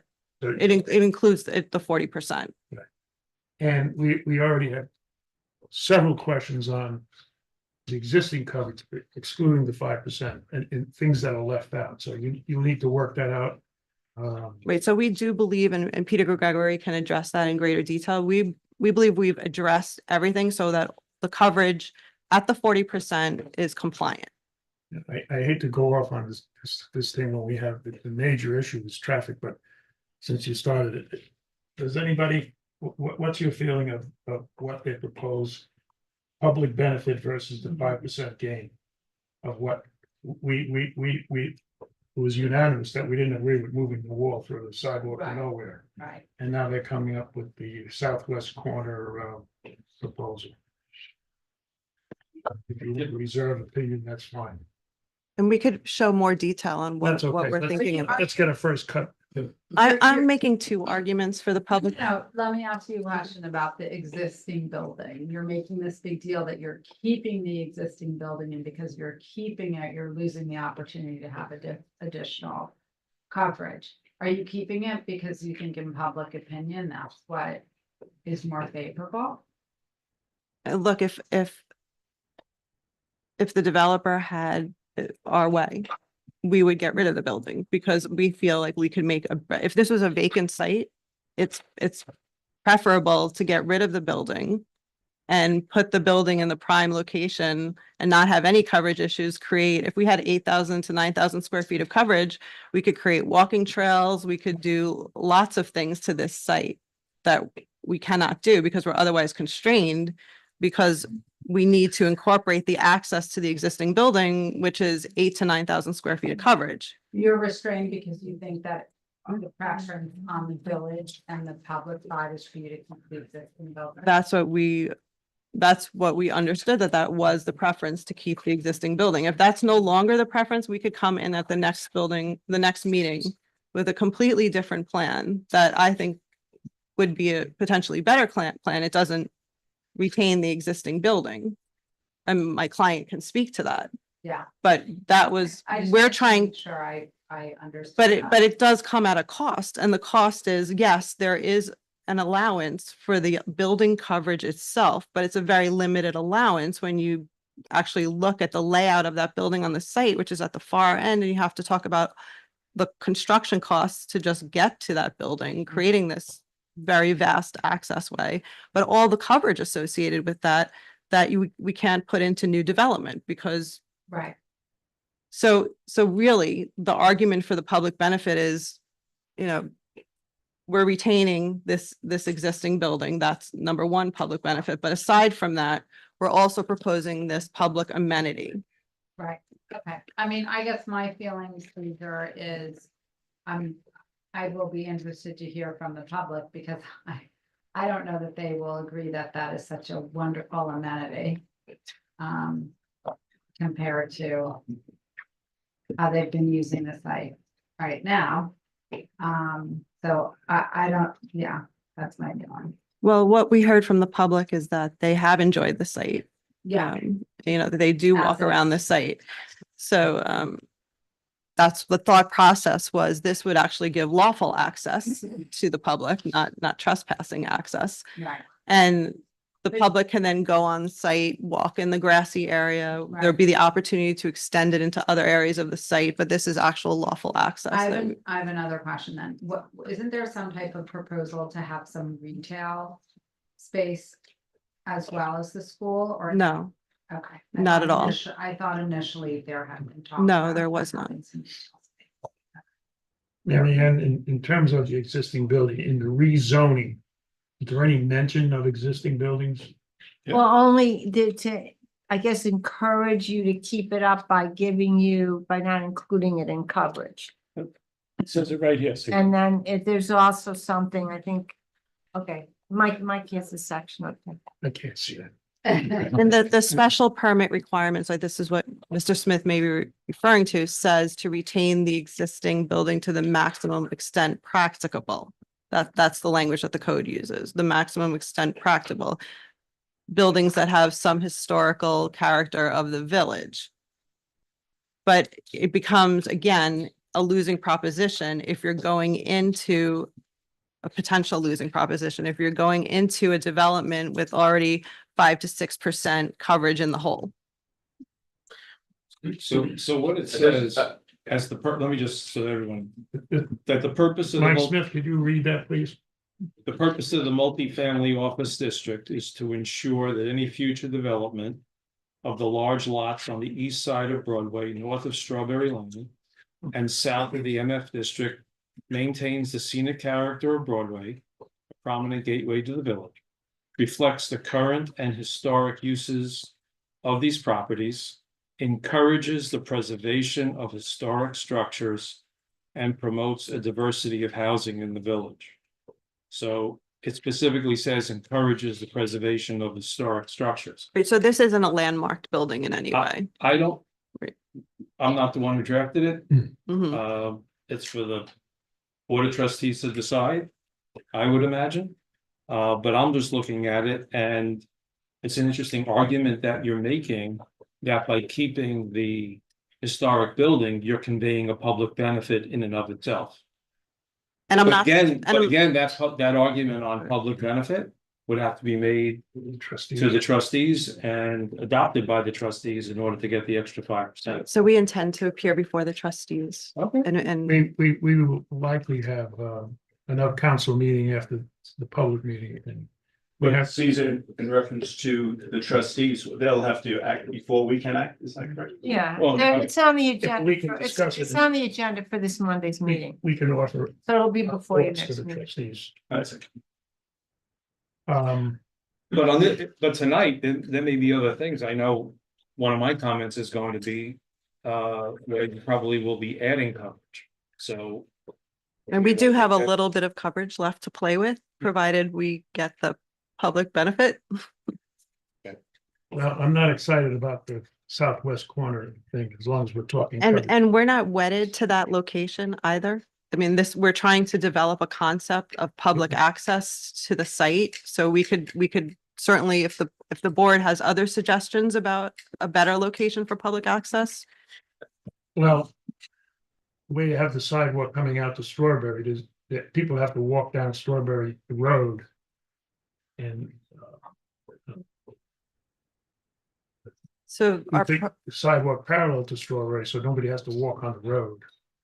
Anyway, we're getting into the weeds here. But Strawberry seems to be a very bit, you don't want to really make that busier and say that's You know, an amenity. Because one of the issues that Mike raised was getting people from the project to Broadway so they can cross the street to where there is a sidewalk. Right now, where you have your sidewalk, I know it's more coverage, and again, it gets into the cover, which is a threshold issue. That if you bring the sidewalk parallel to Strawberry down to Broadway, where they can cross the street where the crosswalk is there. if I tie it in with the public access, I don't know. So Mike, go ahead, it was your issue. Strawberry is an unmaintained road. Because there's questions as to who has ownership of it and who has the responsibility for maintaining it. Anybody who's been on Strawberry knows how rutted it is, and I would not be directing pedestrian traffic to Strawberry. I know what it's like to walk down, only because I don't live in Richmond Hill, but I walk down, I have to walk on the roadway there when I come from Route 9, I come over the hill and I come down. When I suggested last week that I'd wanted to see, or last month, that I wanted to see an interior sidewalk, it was an interior sidewalk leading out to Broadway because yes, the village is building more sidewalks in the village to encourage walking. So on a project this size, I would want to see sidewalks for all the residents to be able to walk down to Broadway, to be able to cross to the sidewalk on the western side of Broadway. And I know that will add coverage. Building a sidewalk, I know will add coverage. I think the coverage, before we get into the details of that sidewalk, which I agree with Mike, it should be a better sidewalk to Broadway than out to Strawberry. But that made the coverage issue and allowing for more coverage to a sidewalk, maybe after you meet with the trustees and if you get additional credits for the existing building or the public benefit, the coverage issue may clarify. So we'll reserve opinion on that. Not the sidewalk not being out to Broadway until after you meet with the trustees and see what they have to say in terms of public benefit versus a 5% bonus credits for coverage. And you'll have to talk to Doug and Ed about several other coverage issues that are not included in your calculations. And no sense boring everybody with every little detail, but that does have to be worked out. And as long as we're talking, and coverage is a threshold issue. Obviously, traffic is the number one threshold issue. And we're going to do that in a minute. And then there's site capacity. We still can't do site capacity because the roads, we still have questions on the road size. There's the north roadways, it might be a little too narrow, and the access to the south building with a tower truck may not work. It needs to be demonstrated that it will work. That's not the one that the road comes. Show the other picture. Pat. I guess the proposal is the northeast roadway behind the north building, that a ladder truck would go there, and it's not clear that a ladder truck would access the south building from that location. You have to, that's another item you need to clarify with Ed, the building inspector. He has the expertise on fire trucks and how they operate, and the tower truck in particular. And is there a narrow section in the? The section where it's narrowed to 16 feet. We might need to make sure that it's passable with a fire truck. Yeah, so we haven't settled on the site capacity. We haven't settled on coverage. And the height is still a problem. And that's a threshold problem. Doug calculated that one of the buildings is 5 feet. In his opinion, he may have misinterpreted something. The north building is 5 feet over, and the south building 2.5 feet over. Both in the northeast corner, the northeast corner of the north building and the northeast corner of the south building. It appears that the height it exceeds the limitations of the height that's in the code. And rather than boring everybody with the engineering details that go into that calculation, I suggest you meet with Doug and Ed as to how that was arrived at. It is their interpretation, which may or may not be accurate, but I have faith in the engineering ability of Doug and Ed, and that until it's demonstrated otherwise, the north building in that corner is 5 feet over and the south building is 2.5 feet over. Okay, let's do traffic. Small item. Come back. We have the AKRF representative. I'm sorry if you could come up and I know you reviewed everything and it should be clear, there was a document submitted today from Peter McCallick. And there was something else. Oh, an AKRF submitted their report the other day. Both of which I glanced at, but it's very voluminous. And also, INET, the traffic engineer for INET. Both of those I forwarded to Elaine this afternoon. Okay. And the applicant has all those copies? Yeah, I sent him to them and I sent it to Kathy and I sent them to AKRF. Okay. Both And- Peter's letter and And I'll ask I'm sorry, come on up and introduce yourself. You need to be by the microphone. And if you could tell us, there was a submittal last September 4th meeting. If you want to stand up, take the microphone with you. Oh, yeah, I can do that. That might be better. And there was a submittal, Do you want to post it? I think I'm okay. there was a submittal September 4th of a voluminous document. And it was sent to you. I trust your comments this evening will take into consideration that September 4th submittal. And that was from, raise your hand, whoever that was from, I it was forget. from INET, the Irvington Neighbors I Against. forget if it was Traffic. from Peter or from the, It's from INET, I'm saying. okay. It's from there. Okay, Great. So my name is Elaine Dew, traffic consultant for the village. I work with AKRF as a traffic engineer, technical director. So we reviewed all of the above documents. So between the latest submission, including the one today. yes, we did. Okay. We're very thorough. We reviewed INET's previous review memos, the presentations, the memo and email submitted just this afternoon, the submission provided by the applicant for this month. And just to summarize what's happened. So the applicant from last month to now worked to update several components of the traffic study. That's included adding the Matheson Park Heritage Hill intersection, which we had requested. That's by the schools because that was pretty critical in our previous study. They added the weekday afternoon school dismissal period, which was again also very critical because, you know, having that flow of students coming in and out, and it was higher than the PM traffic in some cases. They also revised their trip generation to reflect the higher rates for a different trip land use code, as well as their analysis to include that. They made signal timing revisions, which are detailed, too detailed to go over with this crowd, but we reviewed it and it looked correct. However, we do need the additional backup. They also added the VC ratios, but more critically, the queue lengths, which we needed to review their VC ratios. VC ratios are volume to capacity ratios, which are a measure of the capacity of traffic on the roadway.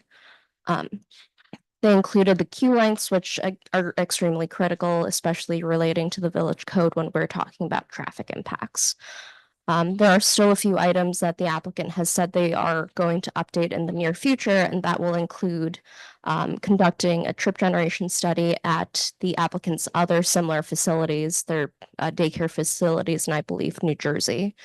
And also we requested that they conduct observations for queuing, because we know that with daycares, it's not necessarily the parking, but the students and parents coming in and the long queues that can form and potentially spill back onto the adjacent roadway. So we want to look at that and make sure that we don't have any impacts on Broadway for queuing.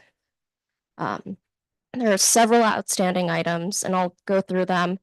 I won't go through them in detail, but I'll provide you the highlights. So, Excuse me, but the details have been provided to the applicant. yes, All right, but- yes, the applicant has our letter. Let's get the gist of it. Absolutely. So there are Toll Brothers. We had requested that Toll Brothers be added to the their no-build developments, but this was not included. We also asked them to provide some details on what's happening with the CJ Walker. Thank you. with the CJ Walker House. We also asked for clarification in the number of units. So there's a bit of a disconnect between the application submittals from their submission letter to the traffic analysis and to the plans. Some documents say 3 units, some say 2 units. So we just want to make sure we're using the right numbers everywhere and using the right descriptions everywhere. There's some backup info that needs to be provided. Accessible parking, we didn't see a 5th accessible parking space, which is pretty critical. Fire truck turning and access. So I know the applicant said that the Strawberry Lane fire truck access is going to be removed. However, and they did add a little turning area. We just need backup to make sure that the trucks can actually make that full movement and using the fire department's largest vehicle, of course. We haven't seen that in the latest submission. Lastly, and most importantly, in terms of outstanding items, there are several traffic impacts, and this is relating to vehicle delay, LOS, which is level of service A through F, and queuing. So this is occurring at the Broadway and Main Street intersections, Broadway and Matheson Park, Heritage Hill, and Broadway and Sunnyside Lane. So we're looking for potentially mitigation measures to make sure that these are not going to be impacts with the improvements. We want to make sure that all the impacts can be fully mitigated. Right. That's about it, but I'm happy to answer any questions. Did you include the Toll Brothers project? So they did not revise their traffic study to include Toll Brothers, but we have requested that they do. Okay. And we had a question about the daycare, less than 3 years old. Is that, we asked them that question because there might have been different traffic generation because of less than 3-year-olds. A third of the school will be less than 3 years old. Yes, so Marianne passed on that question to us. And I defer to the applicant's traffic consultant to answer this question in full. However, when they survey the applicant's similar daycare sites, we'd ask that they provide a site that's very similar in composition of students. You mentioned parking. Not sure. Is the parking there? Did they subtract what they need? Did you subtract the other uses like trash removal compactors from the number of parking spaces? Do they know that? Yeah, the parking count is the actual parking spaces available to the residents. After you subtract the other uses? Uh, When I looked at it, there's gonna be trash compactors in the parking area.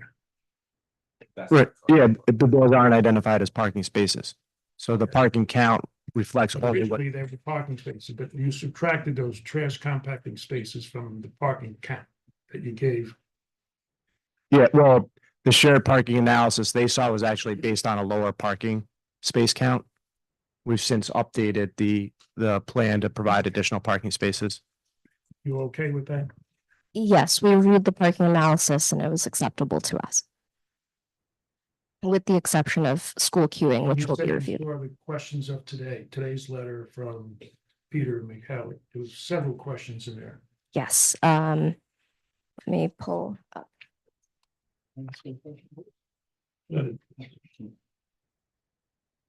Do you want me to review those questions with you, walk you through each one? Well, they seem pretty good questions. No, go ahead. That's fair. If you don't know the answer, say you'll look at it. Great, will do. So the first question was regarding the quote unquote lopsided trip distribution. So that's in regards to how the traffic is split. So when you look at a site, you have trips coming in and out, and from your access driveway, you're trying to figure out which direction the traffic goes. In this case, the applicant proposed 70% to and from the north and 30% to and from the south. We looked at the backup that the applicant provided. We also looked at the general uses around the area, the highways, and we believe that 30% to the south and 70% to the north is relatively acceptable. However, that is pending that is pending potentially additional information coming from the applicant. However, we believe that, most people will be coming to and from 287. On the next one. The second question is regarding the build year.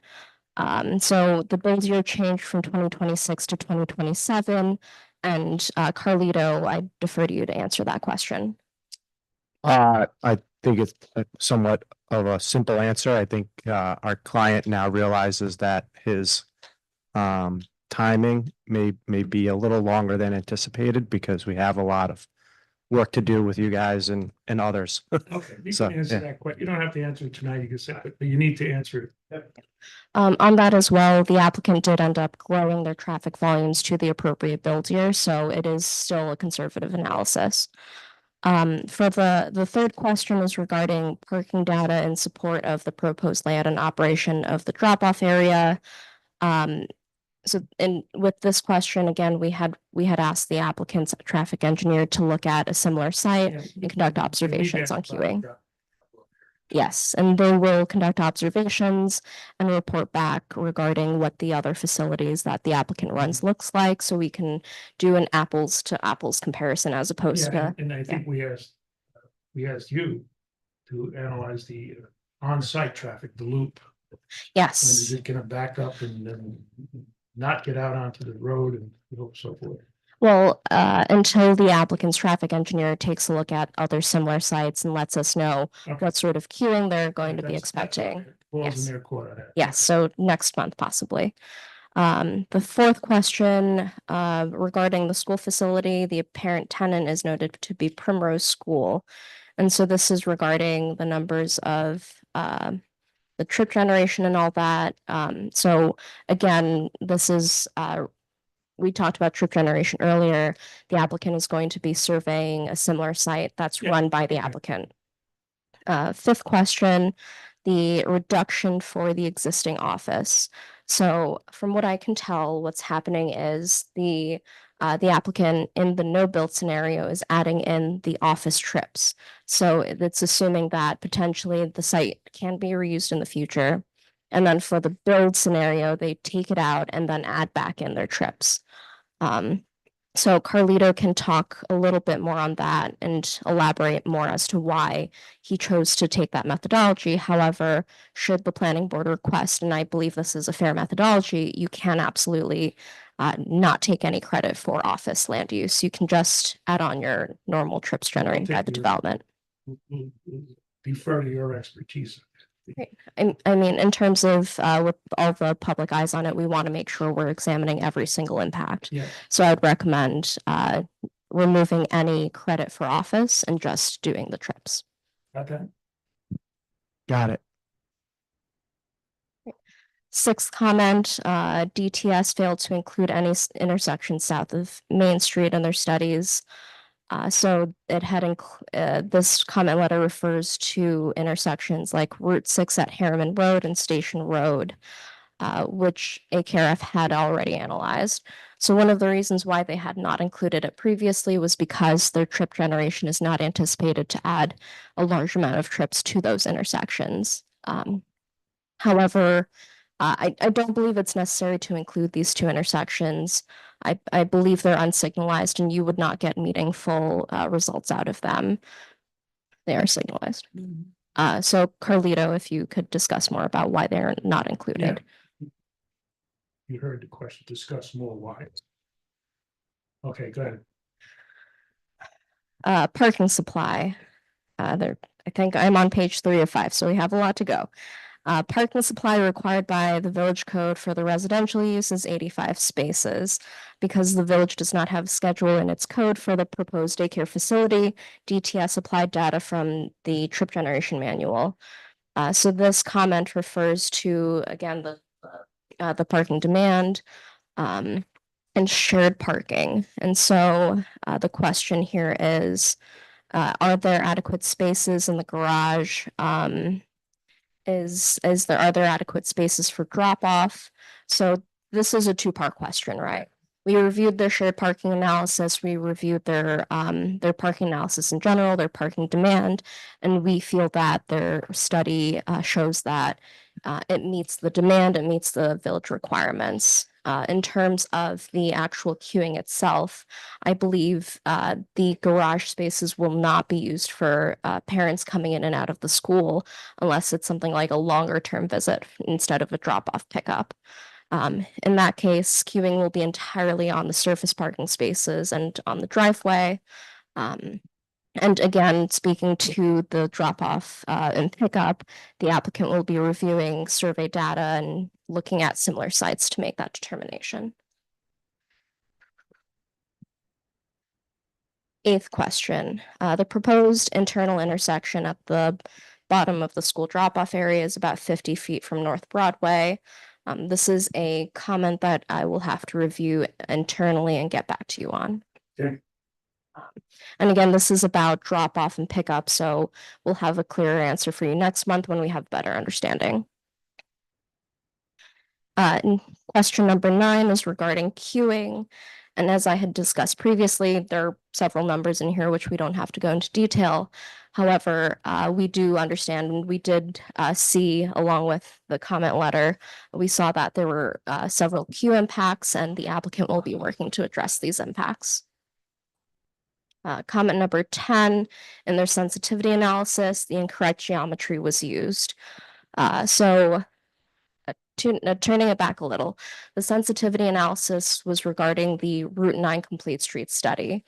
I'm sure everyone in this room knows about this study, but the DOT is currently studying taking Broadway Route 9 from its current layout to be a smaller, leaner road. And that's either from 4 lanes to 3 lanes. And I believe some people have been saying it's 4 lanes to 2 lanes. However, DOT has not been very clear about their intentions. It is currently extremely hypothetical, and they're going through several feasibility studies. So the applicant did conduct a study for 4 lanes to 3 lanes, where Broadway would be 1 lane in each direction with a 2-way left turn lane in the middle. Yes.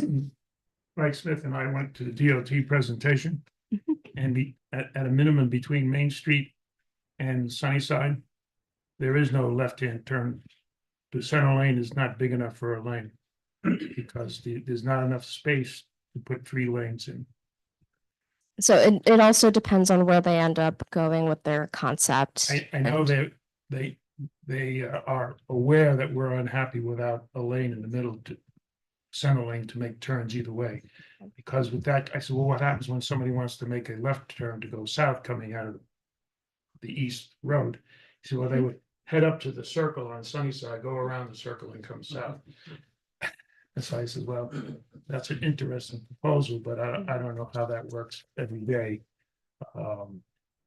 And I know the village is interested in the fact that there is, and I'm talking to trustees, interested in the fact that there's no center lane in that section because of the constraints of federal constraints on the width of a sidewalk and the width of a biking lane. There's just not enough space given the walls. Okay.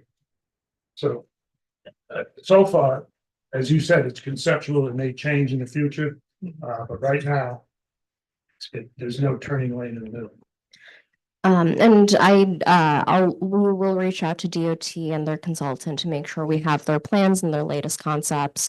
If it is a concept that they move forward with, I did mention in my comment letter that if DOT ends up going through this complete street study and actually redesigning things, then the applicant should come back and conduct a secondary study to make sure that there are no impacts with this new roadway alignment. And then the question becomes, how far in the future do we look? That's true. It's not a, yeah. They're resurrecting from what year was that? I was working on it, 1971 or 1970, the Hudson River Expressway from Ossining to the Tappan Zee Bridge.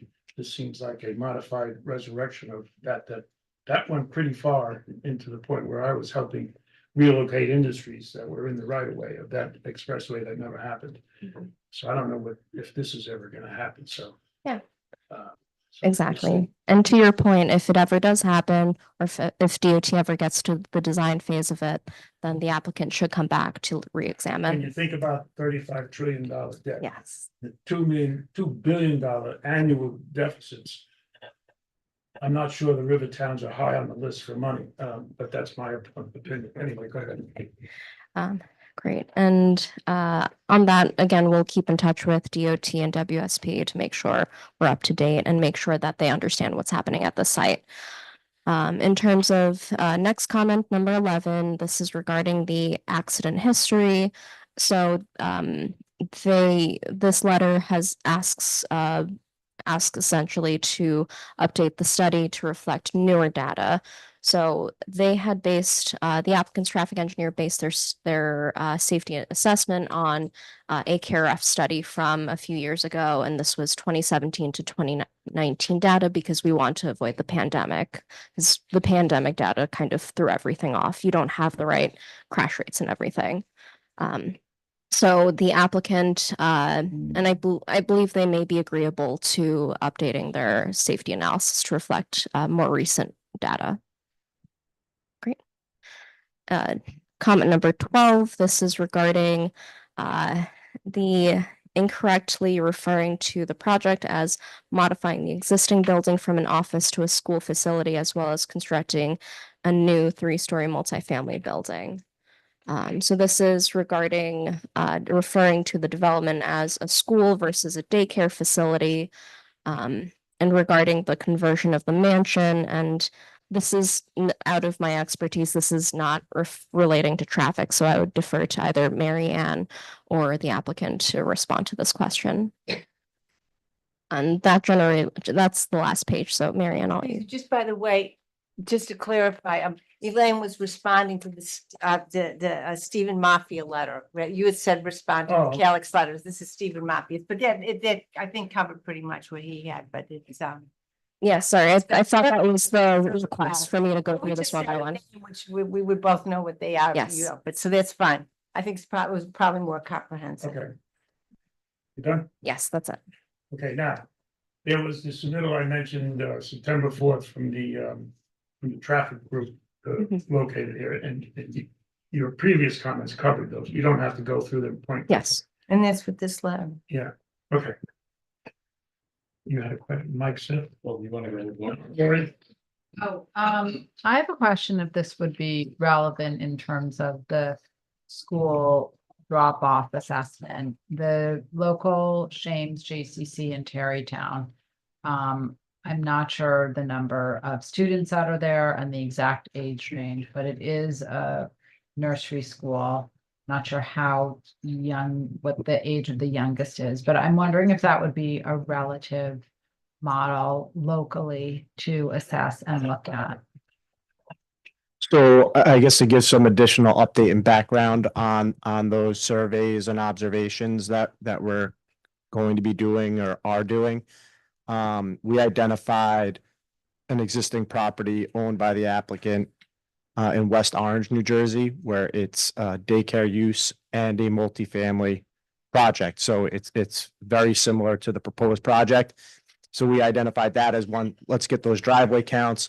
Let's see how much is actually coming in and out in those peak hours and compare it to what we're using in our projections to have that apples to apples.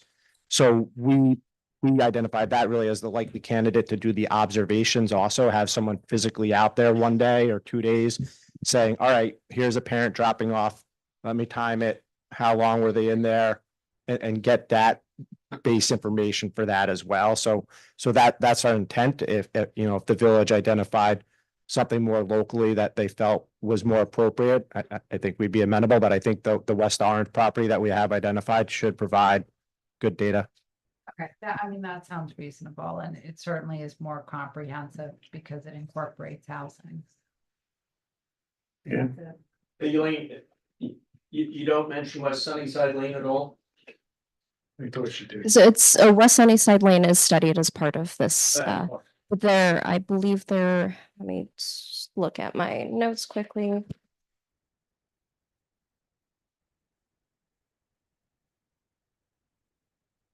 There were impacts identified at this location, Oh. both in terms of the LOS delay queue, so the applicant is looking at this a second time. Thank you. And all your questions, they were transmitted to the applicant. Yes, my Additional information. comment letter was sent to the applicant.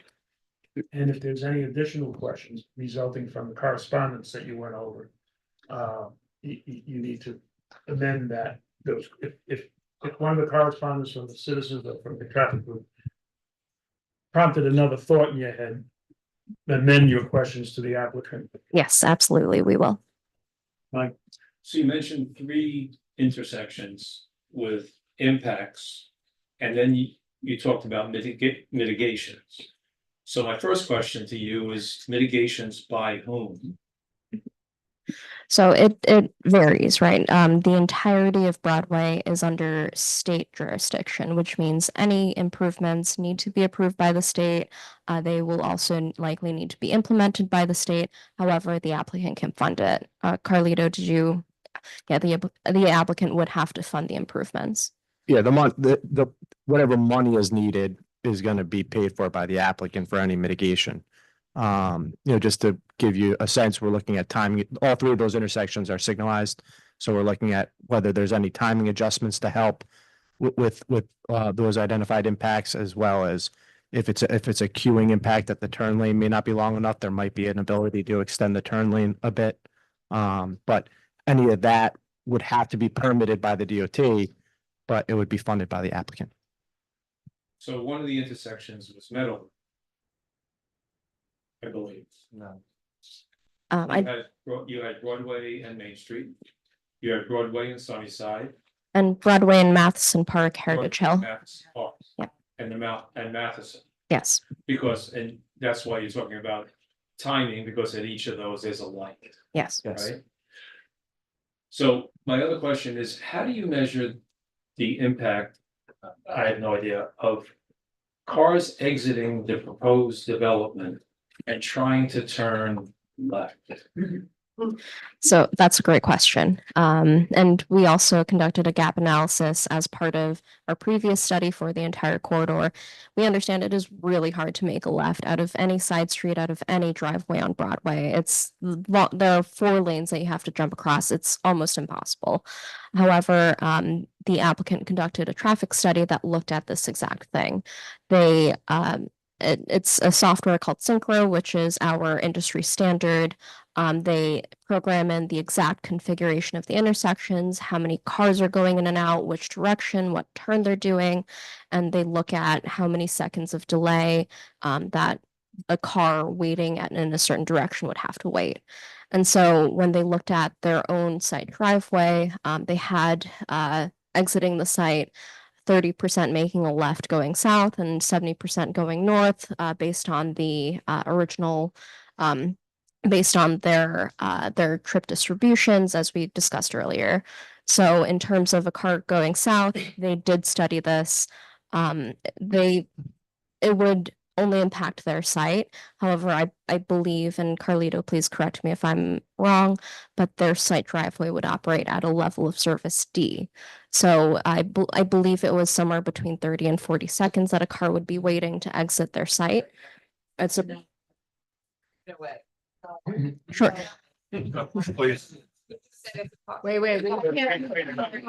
So it's Hold on. You can't speak from the audience right It now. doesn't get recorded. Yeah. yes, and so this is an average car exiting out of their site driveway. It doesn't show, sometimes people wait several minutes because there's no gap. There are very few gaps. So in terms of this analysis, it did show it's not a great turn. It's a really tough turn to make. In that case, it only impacts their site. So the impact is limited to only cars that are coming into and out of their site and not impacting Broadway itself. Well, to answer this question, that was obviously the additional cars that are on the road, would it increase, say, instead of whatever the time is now, which apparently nobody agreed with 40 seconds. The cars coming out of the project would the impact of somebody coming out of Riverview which is south of the project, would now be longer because there's more cars coming south. That's a very interesting question to pose. I'm sorry, if you could please limit your laughter. It's a little distracting to me. If you have more cars turning left, and it's not a lot of cars that they're projecting to make that left turn, they would still be turning in a similar gap. So as a car is attempting to make that left, then potentially someone from intersections to the south of it would be attempting it Being similar. the source of the new cars coming out of the project is north of, say, Riverview. If there's a gap, the gap is gonna be, whatever gaps come for the existing people, those gaps are gonna be filled by the people coming out of the project. So there'll be less gaps. I'm just looking at it from, Can I jump in? let her finish first. Right.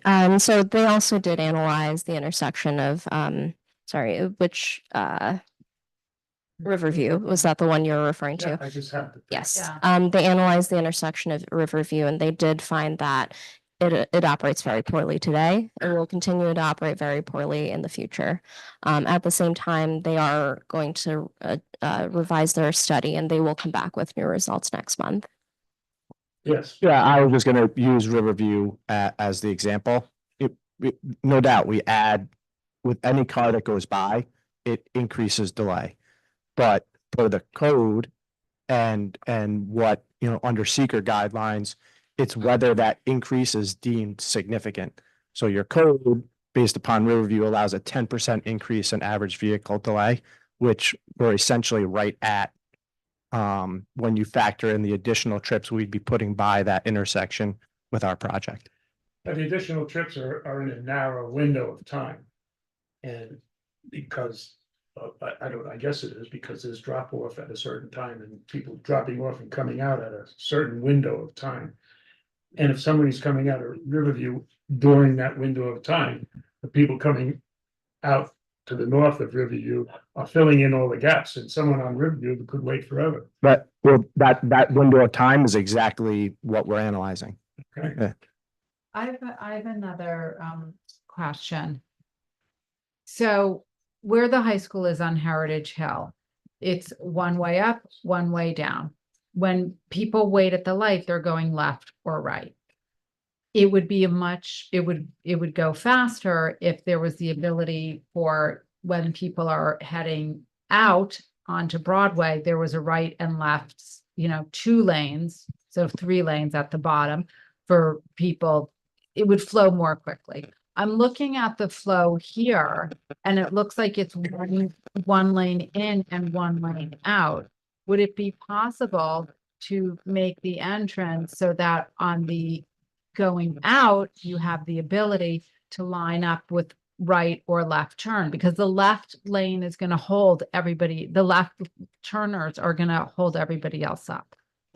Definitely something we could take a look at. My experience with the unsignalized intersections, if you create the dedicated left turn and the dedicated right turn, and you have that left turn lane waiting, it makes it more difficult for the right turn vehicle to perform their maneuver because now that left turn car is blocking their line of sight when they go to look left.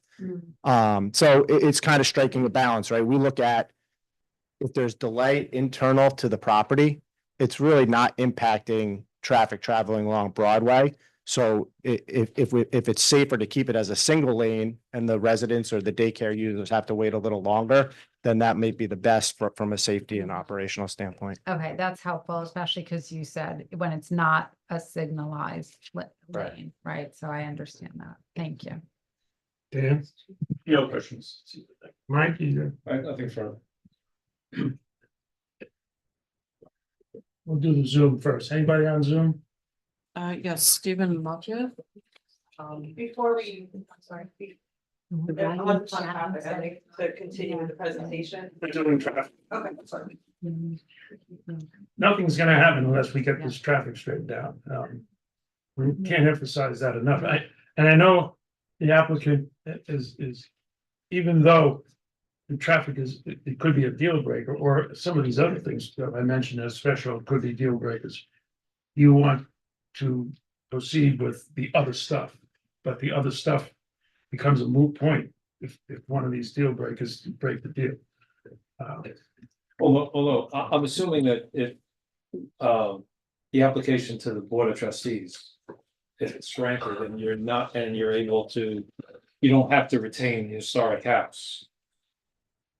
That you still have the same number of units in all of the studies you're doing. You're not increasing the number of either residents or cars that you're expected to be on the property. Correct. Right?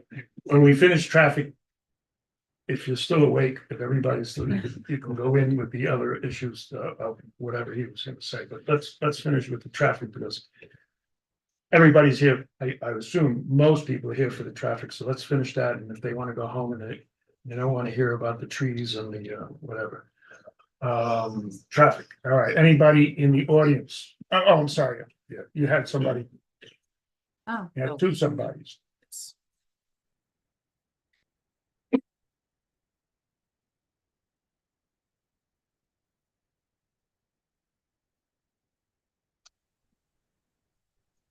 Good evening. Can you hear me? Yes, just identify yourself. Hello? And we'll be- just identify yourself. Yes, hi, this is Stephen Maffia, licensed professional engineer.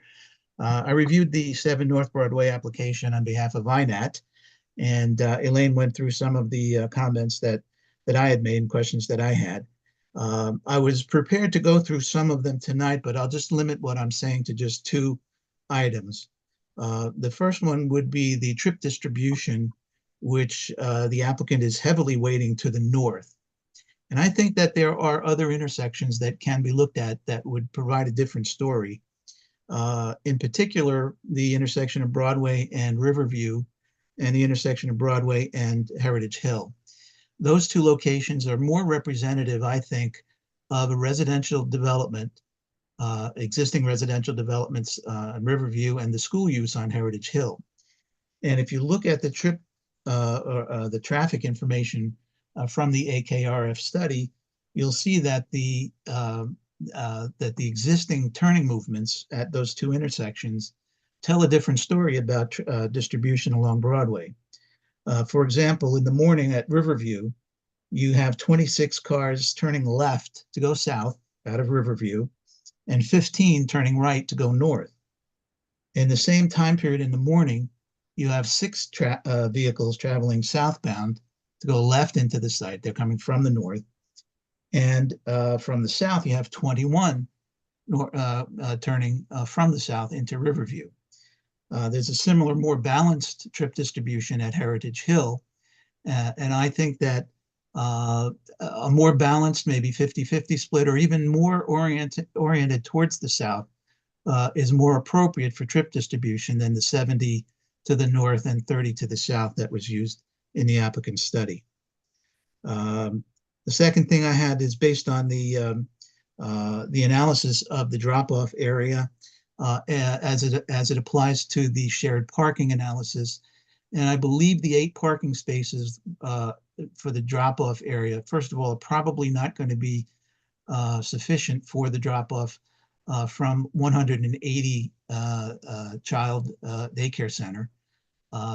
First of all, and secondly, that the 8 spaces out there should not be included in the shared parking analysis because they're essentially a loading zone or a loading and unloading area. It's just children instead of merchandise. And that would reduce the available spaces in the shared parking analysis. Other than that, Elaine covered some of the items, and I guess we're going to wait to see what the applicant's responses are to them. But I think the key critical issue is the distribution pattern. I think they're off with a much too high distribution to the north when existing information from other locations that are more representative of that use, the residential and the school use, tell us a different story. That's all I have for tonight. I appreciate the opportunity to speak with you. Thank you. Have a good evening. All right, don't go away. Don't go away. I'm still here. Still here. Got everything he said, and Yes. you have any questions for him? Mike, did you have a question for him? Sure. And This is Mike Smith. Steve? Yeah. Either you can answer it or Elaine can answer it because for the benefit of the owner. So assume that the distribution was 50-50. How, instead of 70-30? How material of an impact is that? How does that, in lay people terms, does that affect the analysis? I can answer that if that's okay. All right, Elaine, we'll go with Elaine first. We won't know until it's analyzed, essentially. However, there may be a greater impact on the intersections to the south because you're adding more cars to the south. Okay. Go ahead. Elaine, you can hold on. Okay. That would be my answer. The other critical intersections to the south, including those south of Main Street, like Station in Clinton that were studied in the AKRF existing condition study, would come into play. I believe I heard someone say that the Riverview intersection is right at the limit right now. Just a few additional vehicles on Broadway, as was explained, could tip that to an unacceptable impact according to the village code. So, you know, it's those types of things that would pop that aren't right now because more traffic is distributed to the north rather than to the south. So yeah, those are the things we'd be looking at. Yeah, don't go away. Does the applicant have anything to add to that? I mean, I think that's the logical answer. If there's more trips to the south, there's greater impacts to the south and less impacts to the north. But I think we're prepared to address, we've seen that comment, we're prepared to address it, and we stand by our trip distribution. Right? Nothing further. Anybody on the board?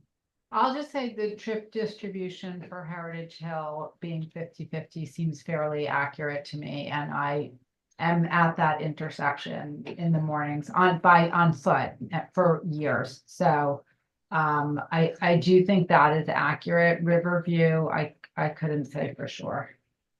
I don't dispute what the trip distributions are based upon the counts at those intersections.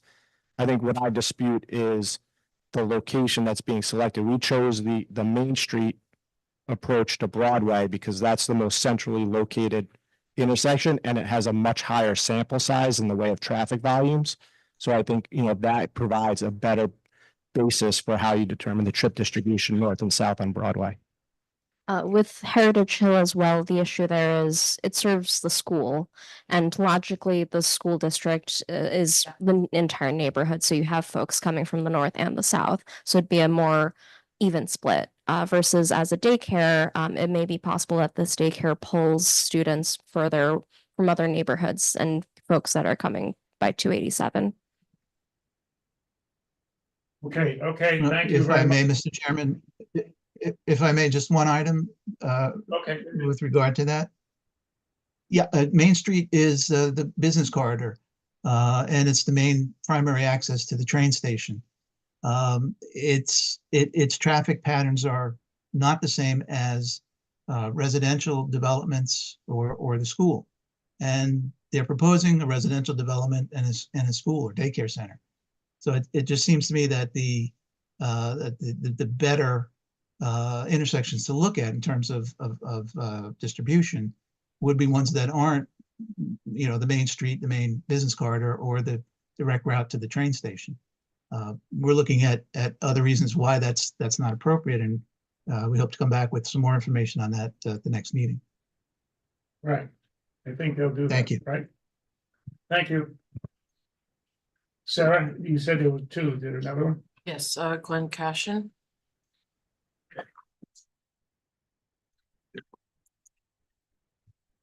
Does he have to sign off or he can sit?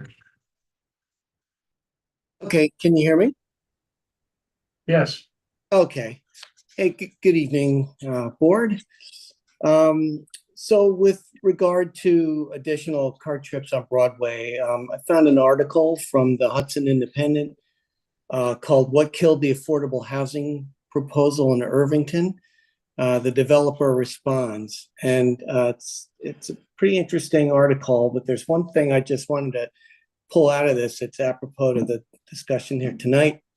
And so this is a quote from the article. The trustees included elements in the zoning that basically required any proposal to approve that it would not create any additional delay on the already busy North Broadway. At 58 apartments, the additional car trips would of course add some delay.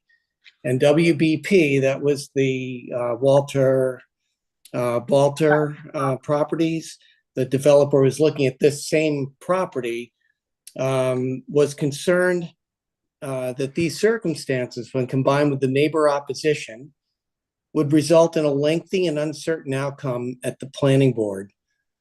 I've met one-on-one with Bill Balter. He's, pretty straight shooter. And I would have to think that if he thought 58 units might not pass or wouldn't pass, I don't understand how this applicant with 57 units plus 180 student daycare would pass that test. It's also interesting to me that the comment early on about the traffic to the school would be from 287. So I don't really understand how that benefits Irvington. If we're crowding Broadway and students are coming in from out of town. So anyway, thank you very much. I appreciate the opportunity, and thanks. Okay, thank you. Okay, anybody in the audience who would like to opine? Hi, well, I'm Peter McCallick from Strawberry Lane. I just wanted to start by thanking Ms. Dew for coming out and being so thorough and just having phenomenal attention to detail. That actually really does help with this effort. And I'm happy to see that I think she agreed with us on some of our propositions. I think just on the issue of trip distribution, I think one thing that I think might not be clear when you're talking about it in the abstract is just there's this great little figure number 8 in the applicant's submission. It just shows site generated traffic volume. So what does 70/30 actually look like in the AM, in the midday, and the PM peaks? So again, if 70/30 is actually the distribution, so 70 from the north, 30 from the south. So according to this applicant, that means that you're going to build a 180 kid school at the extreme northern tip of Irvington. And yet you'll have 0 people coming from Circle Drive, 0 people coming from Riverview Road, 0 from Heritage Hill, 0 from Madison Park, 0 from Fargo, 0 from West Sunnyside Lane. How many people from the Main Street area going to this school, according to the applicant? 3. Okay. And only 22, if you include those 3, from everywhere else south of Main Street, Dobbs Ferry, Hastings, the whole lot. Okay. So essentially, we're asked to believe that this Irvington-based school is going to be populated mostly by people from Tarrytown. 2/3 of it from Tarrytown. Tarrytown, as you know, already has the JCC, the Paulding School. It has the Massia Center. It has a new place on 119. I'm not sure that there's really going to be that kind of demand for 180 kid daycare center. I also happen to be friends with a franchisee of Primrose in a different state. I'm happy to give you his name if that's relevant. He's not shy about sharing some information. The rule of thumb, he's on his second franchise, by the way. The rule of thumb that he's always heard is that 95% of your business is coming between 3 and 5 miles away from the site, which that's not earth shattering and makes a lot of sense. That's probably how it works at the existing daycares here in Irvington. So I'm not sure where this idea of 287 funneling people from Rye to come all the way over here, it just doesn't seem very realistic at all. That's it for now. Thank you. Okay, thank you. I assume that the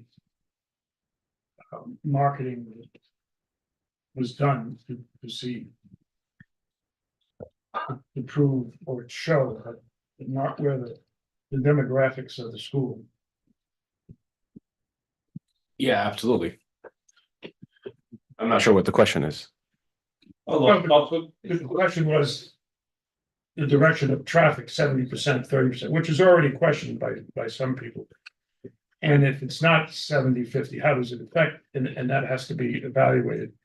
And I think this is premised on only 20, I forget the number, 22 or 23 from Irvington, and the rest of the 180 from somewhere north, east, and west. I don't necessarily agree that the rest is coming from just Harrytown. I think there's a broader net than that you're assuming. But I assume there was some marketing done so that you're fairly assured that 180 seats are gonna get filled by somebody. And those somebodies are coming from where? And not that we care about whether 180 seats are filled or 10 are filled, but where the people come from impacts the traffic situation. So if you don't know the answer, that's okay. Just we'd like to find out what it might be, so that the traffic analysis of where those people come from in the north, south, east, west, can be taken into consideration in the traffic analysis. So I can't speak to how the traffic is within a village or a town, but I think the traffic takes into account how the traffic currently flows. And that's how it is calculated to say how many are coming from north, how many are coming from south. As far as the population for the school, we take into account up to 10-mile radius, and we look at what is the population of students that are potentially that exist. Having said that, I can't say if it's coming from Riverview or Mount Decent or any other road for that sake. I think questioning a traffic professional is out of my realm. Okay, so it seems that if the 30-70 is questionable, one can do it two ways. The 70-30 split or the 50-50 split. Or 60-40. Right, and so you have these different variations. If it's not clear where the school people are coming from, do it a couple of ways. Okay? Well, Mike? I want to follow up. We're not asking you to be the traffic consultant. What we're asking is to follow up on Peter's point. Is the marketing where you expect, so 10 miles away should be White Plains. Is because that's. Is that a valid assessment, 10 miles? Yes, I can explain to you how. Because not everybody. The question is where you envision. Yeah. Is it accurate to say that only that portion, whatever 22 is, 23 is out of 180, you're thinking is local and the rest is outside? Absolutely. Of the locality, and just in general, where you think you're drawing those students from? So we, like I said, we take up to 10-mile radius for population that we want to serve. We know that we also get population from even 20 miles. And you ask, well, why would somebody come to Irvington to drop off their child? Because we don't necessarily know if they live here. They could potentially work in this area. They could potentially be taking the train from this area, coming from a distant location. And again, the traffic takes into account where the majority of the traffic is coming from and where is it actually least amount of traffic. That's what is taken into account here to take to factor what is the amount of traffic that will be coming from the north or will be coming from south. And that is also what dictates the daytime traffic and daytime population for us to actually capture an audience that would be serving.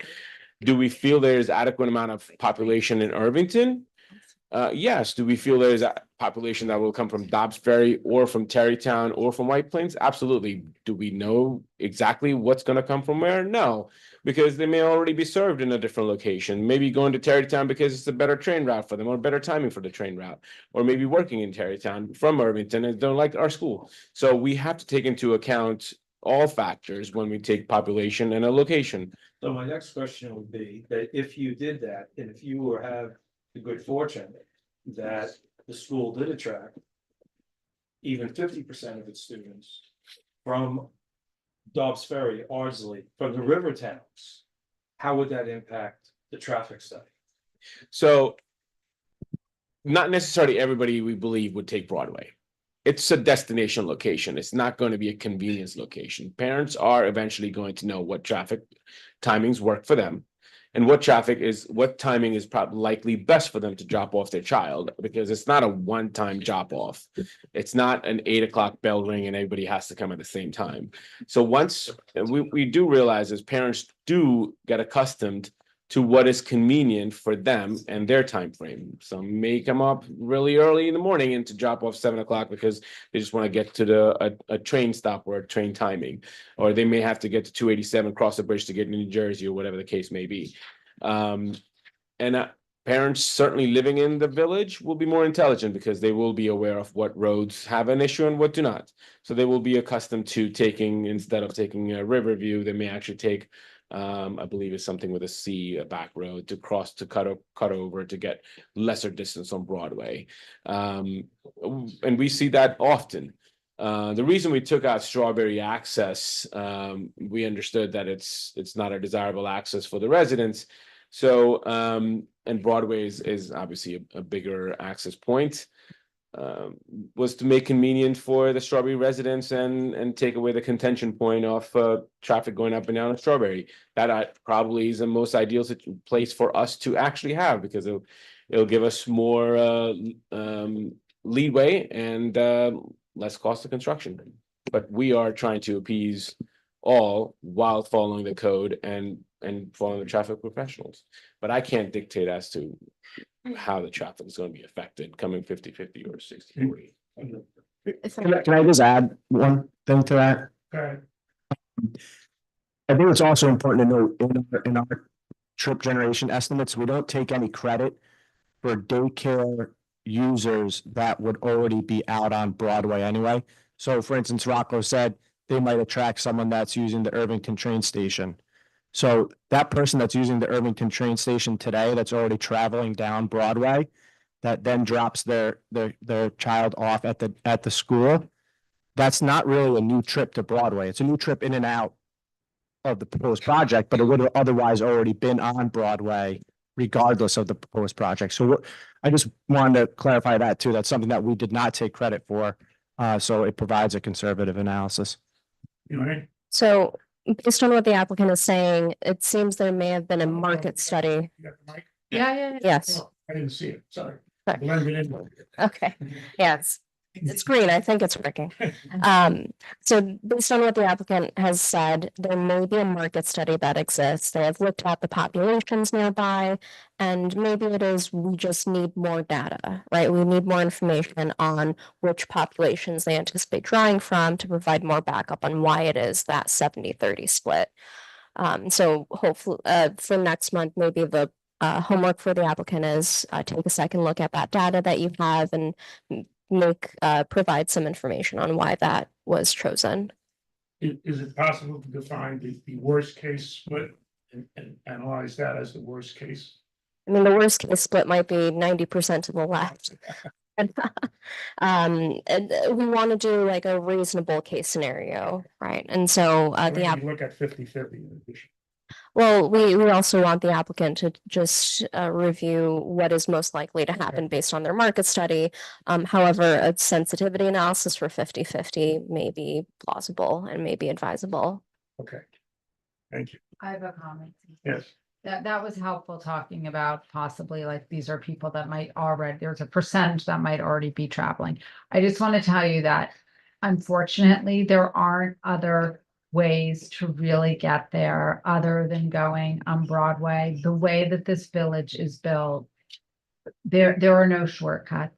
There's no streets that you can avoid to hop onto Broadway in another way. It just, anybody who lives here, I think, would agree with that. It's really difficult in that way. And that is probably what causes our backups on Broadway during certain hours. So I think it's important to recognize that.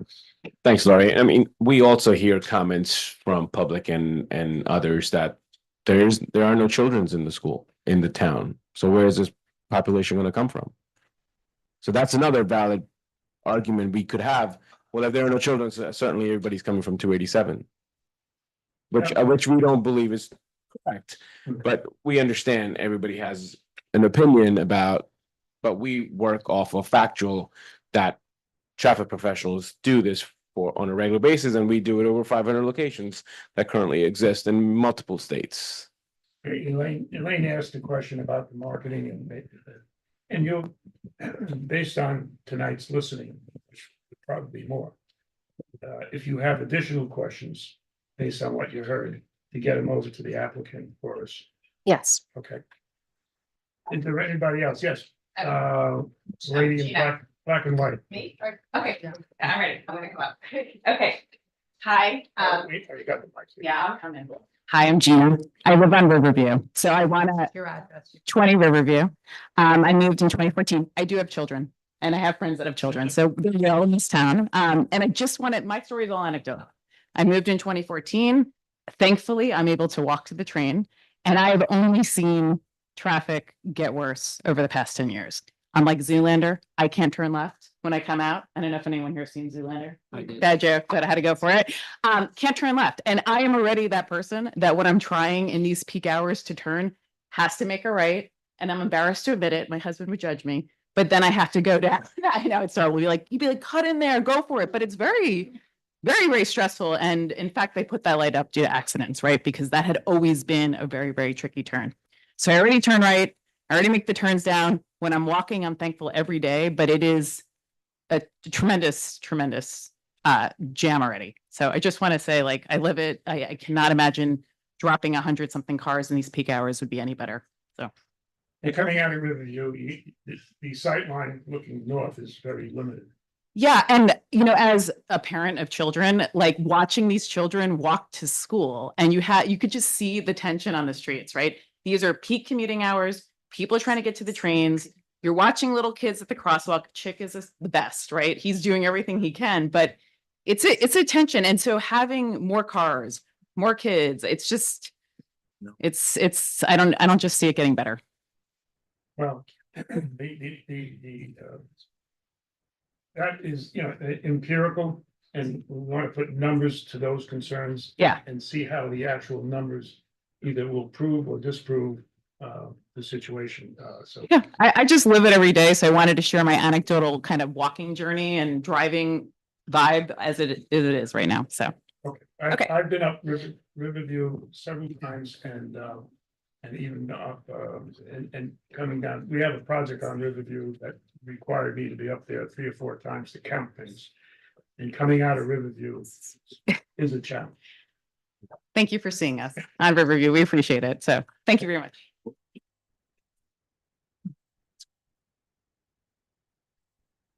Sorry, very brief, added, First, you need to identify yourself. Sure, yeah. Natalia Broida, 93 North Broadway. I just wanted to stress the same example that you mentioned. You know, we have limited geography in Irvington. You cannot go around. You have to be on Broadway, and all your left turn and right turn has to be on Broadway. So if you do want to have an honest analysis of that, you probably should study JCC childcare, because they do have young children there, and they all go on Broadway, the same situation. So if you studying something in New Jersey where you have multiple roads and a lot of options, is not Westchester. We're stuck. So we don't like you, sorry. Anybody? Yes, the young lady over here. It's quick because it's gonna follow up on that. Kelly Edwards, 91 North Broadway. To answer Lori's question, because we've already started to look into this, the JCC has 110 kids between the ages of 2 and 4.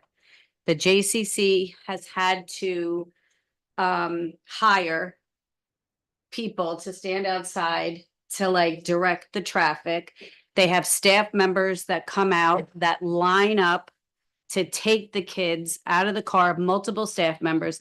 They have had to institute an entire procedure there that involves staffing, multiple layers of staffing, just to handle the drop off of 110 kids between 2 and 4, and then accommodate the people trying to go work out, which you're also going to be dealing with people living in the housing, getting in and out for work. So that's a real issue. Thanks. Yes, I think they're looking at the drop off issue and that's being the internal traffic analysis and drop offs. And you're right, you know, I come up Main Street and there's the drop off issues at the Main Street School, which there's 3 or 4 volunteers. I don't know if they're volunteers or paid or existing teachers that are there all the time. Thank you. I do have one comment about the JCC though. I do think it has a more standardized drop off time. And I do know that you have mentioned that you have a more staggered drop off time based on the parent schedule. So that is one place where it differs a little bit. But that's helpful. Thank you. The applicant aware where the JCC is? Yeah. It's on the west side, just before 119. Right by 289. Yes, young. Hi there, Richard Levine, 75 North Broadway. So yeah, a couple of things. I have to turn left onto Broadway to go to Tarrytown for a daycare drop off for my 3-year-olds. I can't turn left. I mean, I have to turn left, but I have to wait until the school traffic's all finished, which is maybe about 8:15-ish or something. Even then, it's like, let's have a look. On average, maybe, okay, Gabby's Dollhouse Sprinkle Party is 2 minutes 22 seconds to listen to with my daughter, so that I probably have to about finish that. Then I've got Cars Real Gone by Sheryl Crow, which is about 3 minutes. So I don't finish that, but we'll get about 3/4 of the way through. And then there's a few more. Toy Story, You've Got a Friend, 2 minutes. I have to finish that before I can What turn left. streets are you between on Broadway? I'm here. Right across the street. Oh, okay. Okay, thanks. He pointed to a house across from, what's that, Strawberry Line? So, yeah, on a couple of occasions, I've thought, okay, I'm going to turn right and then go down Fargo, turn right onto Meadowbrook, go all the way down to Sunnysides, and then wait for the light. So it's definitely, I don't see how adding, 100 odd school kids, daycare kids is gonna help things at all. It's not going to. I don't know how you're going to get teachers, because we go to the one in we go to Discovery Village in Tarrytown, and they're struggling for teachers. So that's another thing, to fill like another daycare and then find teachers, I think is a big struggle. What else? Oh, and then you mentioned about you contacted the public about what the site's going to look like. I live opposite and I've had no contacts. So thank you. Thank you. I'm glad you didn't refer to American Pie, which was 8.5 minutes. Anybody else? Yes. Good evening, Paul Kirby, 85 North Broadway. I'm one of the houses right across the street as well. Thank you everyone for taking the time tonight. It's really important, obviously, to a lot of people here tonight. I wanted to echo and others have my support for Laurie, your idea of getting data from a different comparable daycare. I just think there's a natural conflict of interest here with them providing the data. They believe that in 3 hours, everything's gonna average out perfectly. From my experience, that doesn't happen at all. I have 2 kids. One who's at Good Shepherd now, 3 years old. I spoke with the director there. She said it takes 2 minutes just to get the kid out of the car seat. And then I can walk. Fortunately, a lot of people won't be able to walk here, but I forgot that then you got to pull the kid out of the car sometimes. We have to go in. We have to wash your hand. You have to wash my son's hands. We have to grab his name tag, check in. So the director there thought 5 to 15 minutes was a more realistic time, with a lot going towards the 15 space. Gotta take this with me. Just one other thing I wanted to point out with the parking spots. If it starts to back up right here, then you have the traffic coming in to the apartments that is also going to create this long line of traffic. that I could see backing up onto Broadway during peak times. I live right here, so it's a huge concern for us. Trying to get to the train and it's just not safe.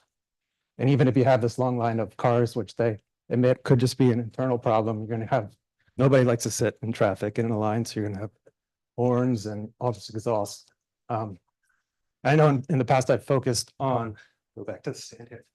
In the past, I've focused on drop off, but I think pickup could also be a huge problem. I have two kids, we love them, but it's good to we have busy lives and it's good to get away from them sometimes, to be honest. So we both work in Manhattan, my wife and I. We have to sneak out at 4:20 to get back around 6 to get our kids. So it's going to be a mass rush of people on clothes to get their kids. If you're working from home, you want that extra hour to do a workout or whatever. So there's going to be a ton of kids around 6. It's a social opportunity for parents. We moved to Irvington 5 years ago, didn't really know anybody. So that's the way you talk about birthday parties, you hang around. So you're not rushing to get out of there. So I'm just really afraid the traffic, it's not going to be safe. It's going to back up onto North Broadway. And I think we should get as much data as possible and from alternative sources. Thank you. Thank you. And let the record show the backup he was talking about on the north side of the loop driveway on the plan, site plan that we have up on the screen. Did you make note of his actual personal experience of the drop off time? I think you had it down a lot smaller than that. He had personal experience of what the drop off time is. And Elaine, you got the drop off time. I mean, is there a standard drop off time? And this gentleman is talking about actual personal experience. So there is no standard drop-off time. It really varies by facility and what their operations are. Like I've actually done studies of daycares across Westchester. Some drop-off time is a minute, 2 minutes if they have staff waiting outside to bring everyone in. If parents have to park, bring their kids in, sometimes it's closer to like 3-4 minutes. It all varies, and so doing a survey of a similar site that will have similar operations will give us the most reliable data. Yeah, but he's talking about not 5, but 15. Yes. It's not a little difference. It's not, but it again, the variation can be extremely wide. So you need to do that study. Yes. Right, that's exactly what we're gonna do. We're gonna quantify that, get the average time for pickup and drop off when we're doing those observations at the existing facility. And how it relates to traffic issue. Yep. Again, it's not that we're interested in the marketing, it's just that the marketing may affect traffic, the drop off pace. Whether you need staff out there or not, you need to say that because that'll impact the drop off times. Yes, and Caesar, to your point, I think it'd be important for the applicant to include a discussion of exactly what they plan on doing for operations. If they have folks outside, if they, if just exactly how it's organized would be extremely helpful. It will certainly influence the drop off time, which would influence the traffic situation. Yes. Anybody else? I'm coming back. I have a question. Do I have to say again? Yes, you do. Kelly Edwards, 91 North Broadway. Is every Primrose starts at 6 months? Because I know you said this was gonna be 6 months to like 5. Are they all that age group? 6 weeks, but no, Oh. that is, it's not correct. Not all schools are the same. But this one is proposed to be 6 weeks, right? Starting at 6 weeks, correct? Right. So I think it's important that when you do your comparison analysis, that you include a location that is also 6 weeks, because that is a way different drop off than starting at 3 years old.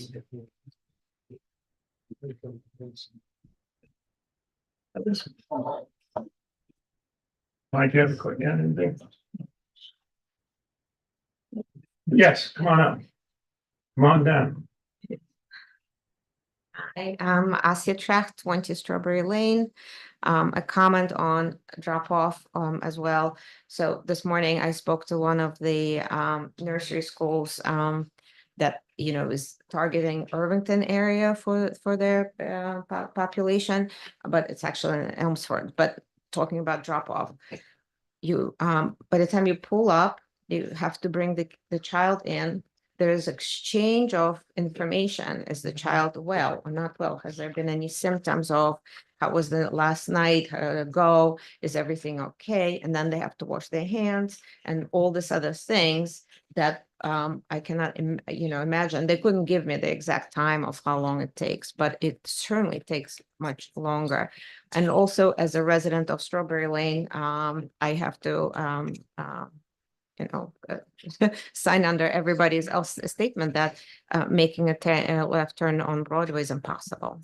I also would like to make a comment on how the applicant understandably, but unfortunately, is picking favorable conditions and distributions and the numbers to plug into the analysis to get a beneficial number for that will benefit their cause, like this traffic distribution, which way it goes. I mean, and why do we, have to accept that? I mean, I disagree with the 30-70 distribution because it's clearly not reflective of the school and the housing complex. Comparing that to Main Street distribution or how, so that's my comment. Thank you. And just so it's clear, we don't have to accept their presentation. That's why we have our consultant, AKRF, to analyze that to see if what they're doing is acceptable practice. Right. Hopefully. So we We'll get hope to- we can get like a more clearly like a more reasonable distribution because and hopefully we won't accept something that's favoring one side rather than the village. Absolutely. Thank you. Anybody else? Somebody on Zoom, Oh, you got, somebody came back? Was it somebody who already spoke or somebody new? You don't know? somebody new, Maddie Okay. Bloom. Hi guys, sorry I couldn't be there in person. This is Adi. I live on 7 Irving Place, which is one of the side streets off Riverview. So I just wanted to echo the comments of my neighbors. We've a couple anecdotes. We've experienced 2 car accidents coming off of that turn on Riverview.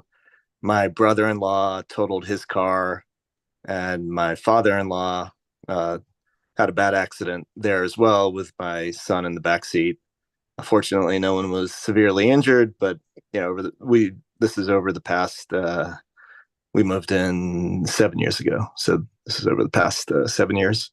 And yeah, the left turns are very challenging. You do have to be aggressive to get out. We have 2 boys, 6 and 8.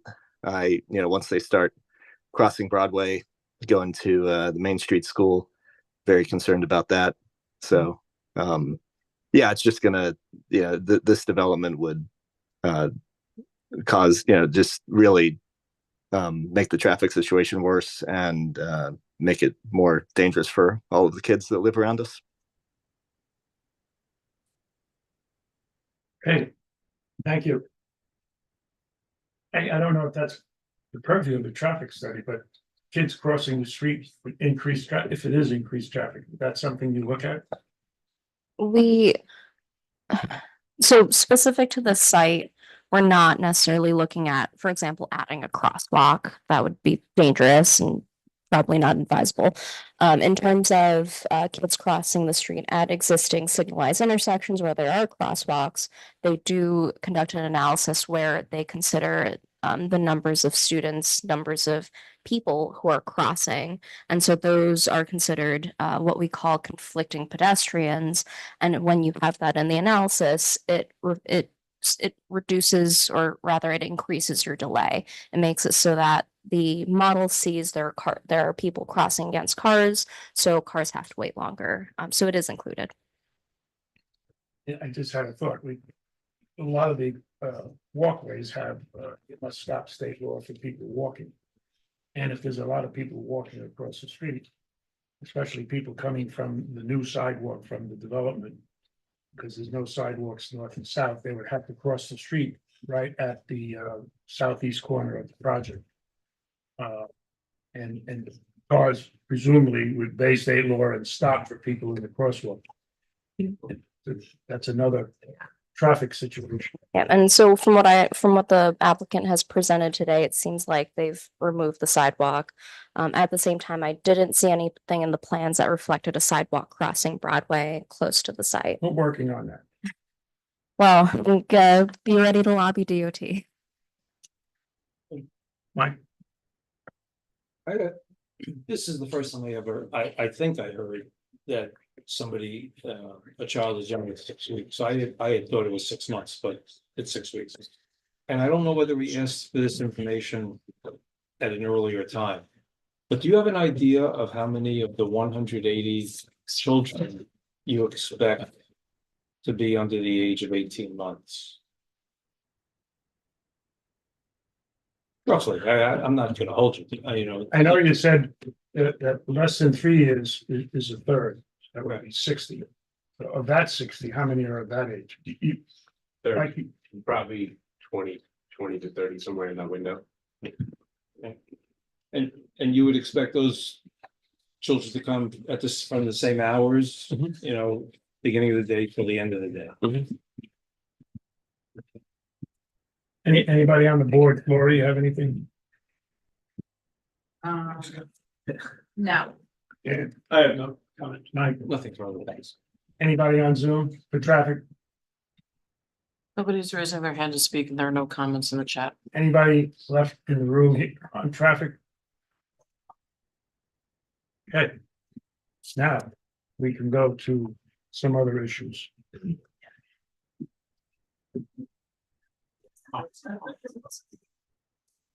Before you even bring it up. The renderings are attractive renderings. I know. We put the building. Yeah, we wouldn't. Okay, then, we'll wait till everybody clears it. We need some air. Join us. I told him.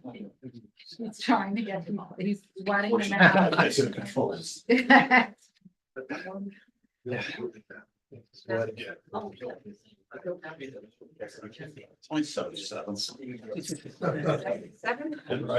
just for too noisy, so we can shut off so you guys can hear. Old buildings. Yeah, the fan makes just way too much noise. Before you get to the renderings with showing plantings in the dirt foliage. We haven't gotten to it yet, but if I remember, there's something like 50 trees coming down and it's going to be a planting plan developed. And to assume the planting, the screening of that you're presenting may or may not be accurate based upon what is eventually approved as a planting plan. But most of the time in the past, my past experience with our landscape architect, there's usually a mix of trees, not all the same trees.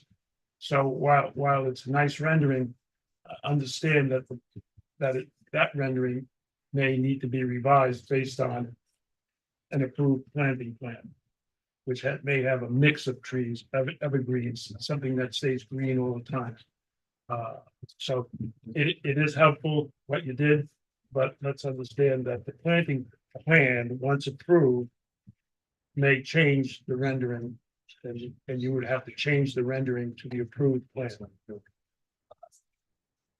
That should not be difficult. We've seen other people, the renderings are from past experience, we've had people, they would push a button and you could put 20 trees and then push another button and the trees disappear. That's how, I know it's possible. At least others have found it possible.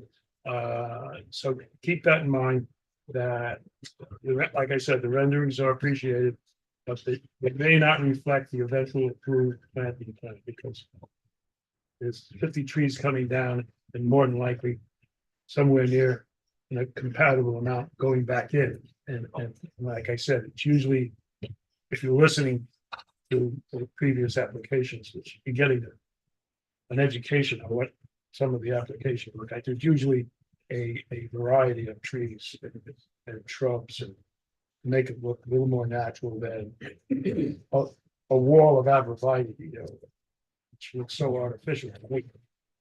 Yeah, okay. Yeah, 100% understood. It's gonna be a mix of deciduous and coniferous and variations and things like this. Okay, go I ahead. just know that most of the trees coming down the interior, the perimeter trees and showing the exterior renderings are by and large gonna remain. So that's all we're saying. We'll cross that bridge when we get there. We have a lot of things problem. before that. No We problem. have these threshold issues. But if you want to proceed with these other issues, that's fine. Yeah, I just. We're here to listen. But thanks for the time. I'm not gonna take too much time to, I think we read the report from Howard and Ed's comments. I think 90%. Sorry. Blasting somebody's head. You were too close to it. There you go. How about that? Is that better? Thank you. No problem.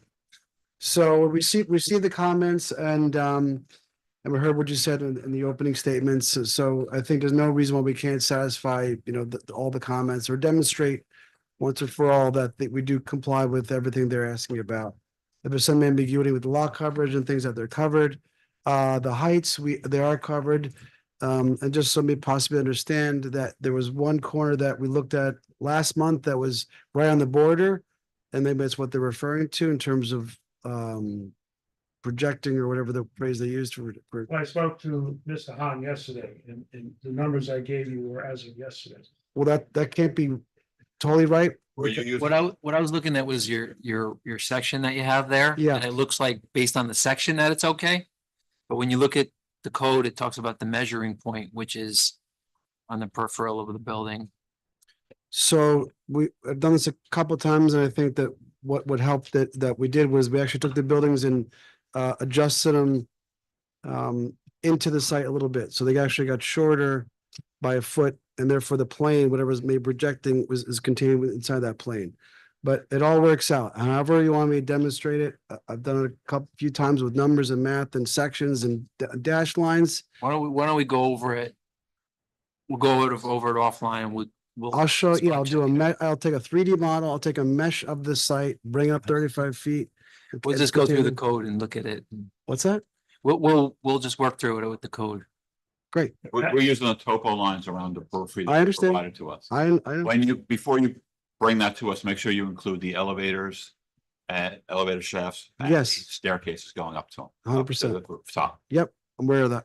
And the railing and the fences too. Where as of yesterday, the northeast corner was 5 feet over and the southeast corner was 2.5 feet over. It's just not. So, but I'll show that. Well, I have to go along with my consultant. I understand. We'll talk. I'll show you. I should say my trusted consultant.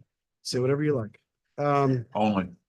So, that's the section, a question that's come up. And again, you asked last time for some elevation ideas. I know there's an ARB process later on. So I gave some, examples of elevations as per your suggestion and the encouragement.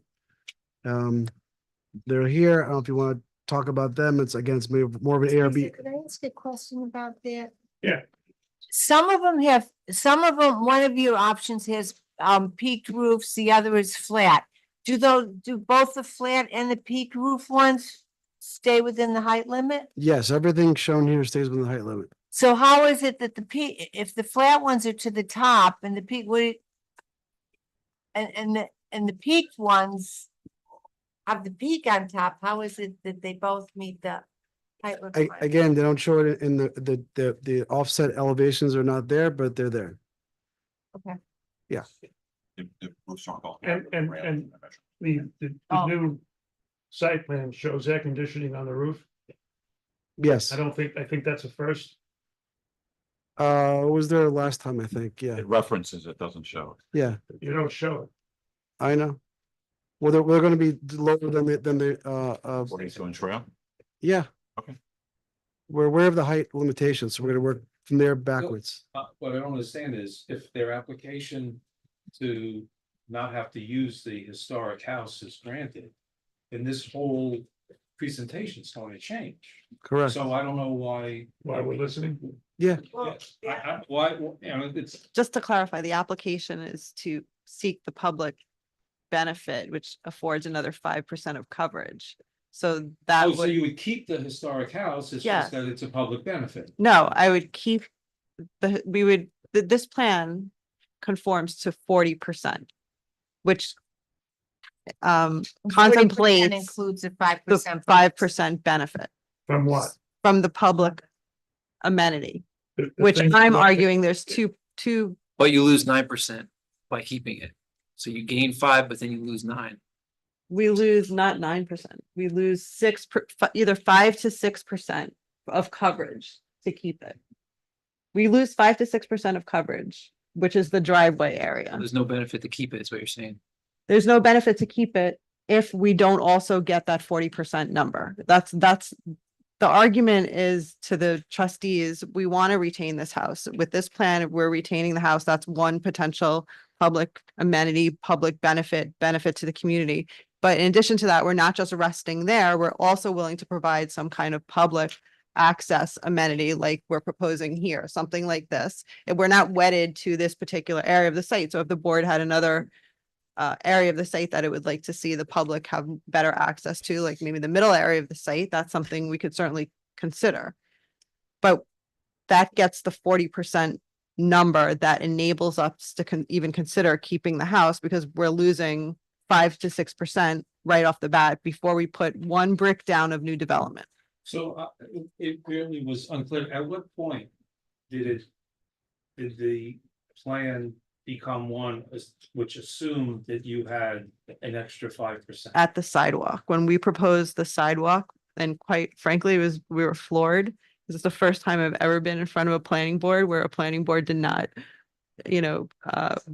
really want a sidewalk, where the planning board didn't really argue with the applicant to not have a sidewalk. Right, so. When we want to be innovative. The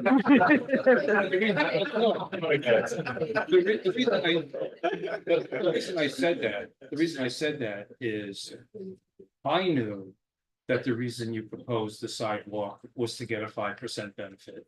But I don't know that that was part of your presentation. Well, You I think presented the sidewalk as being the benefit, but it didn't, there wasn't the corresponding benefit to you. I could be wrong. That's we certainly provided in our written submission that we were also seeking the public benefit 5%, and we intended to go in front of the BOT. Look, this has been a plan in development. Originally, we thought we could use the existing gravel driveway and that wouldn't count towards coverage, but it turned out that didn't work for fire access. So then we had to then develop an extensive access way, right? We're talking about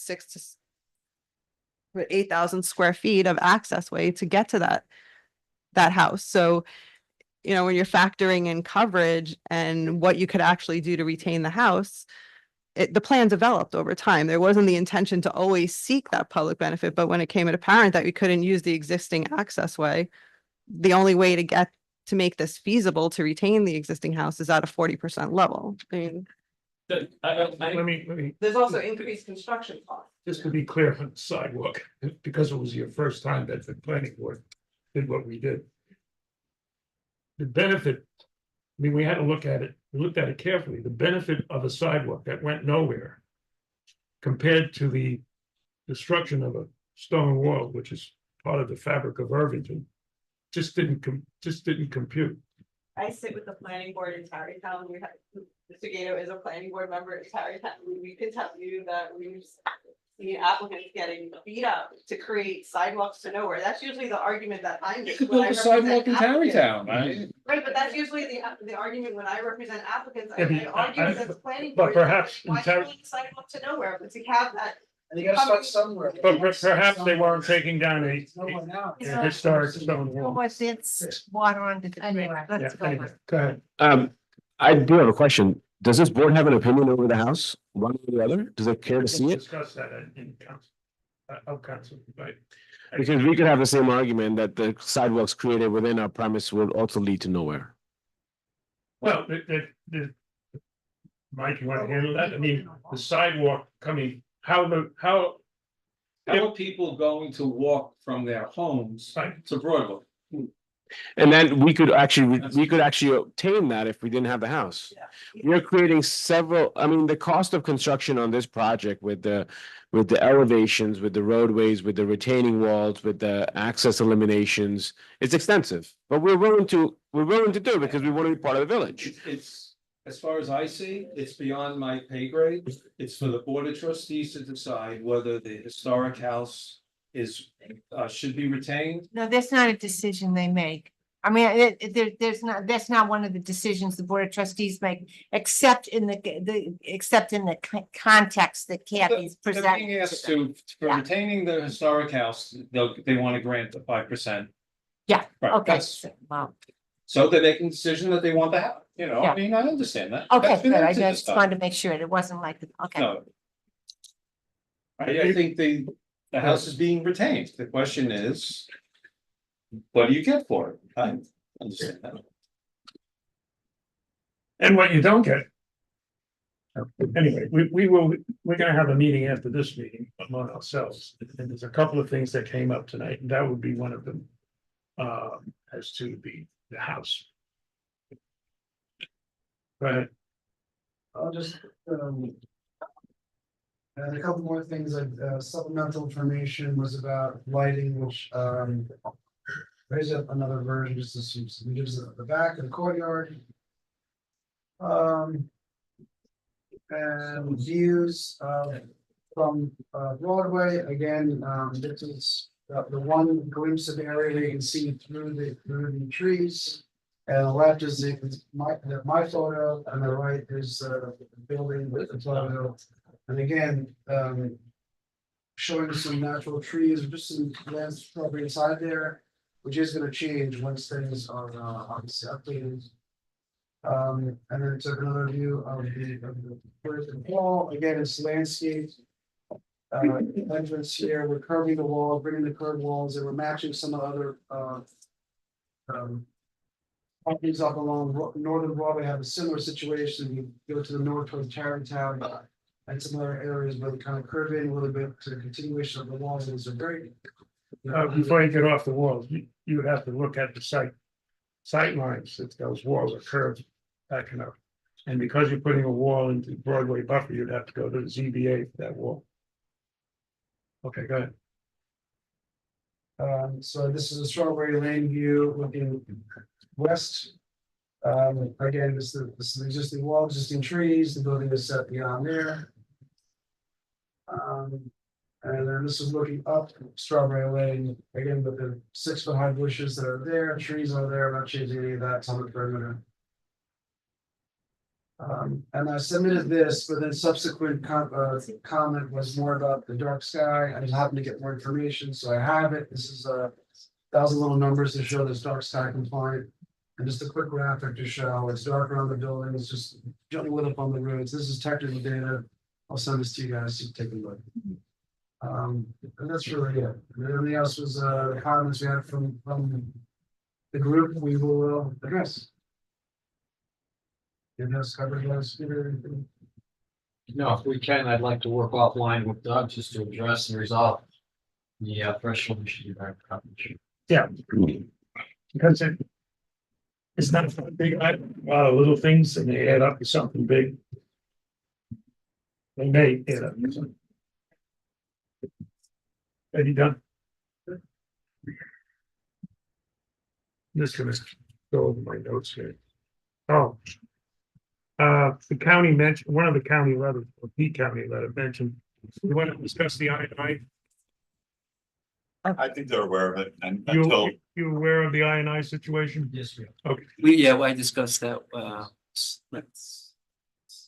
they're gonna. For those who don't know what I'm talking about, infiltration and inflow. The county has been working on reducing water that's not sewage into the sewage treatment systems.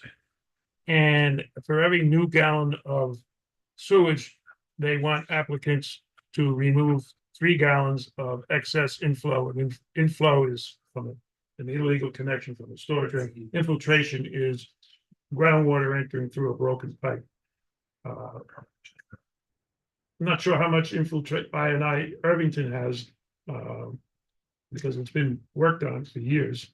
But we can check with the county. we've got some new ideas. You can check the pump station and see what happens at the pump station. We've come up with some new ideas. All right. That's. Down the road. Yeah. while I'm looking, Gloria, you got anything else other than, on anything? Do I? Yeah, I just think the walkability inside the site is concerning me.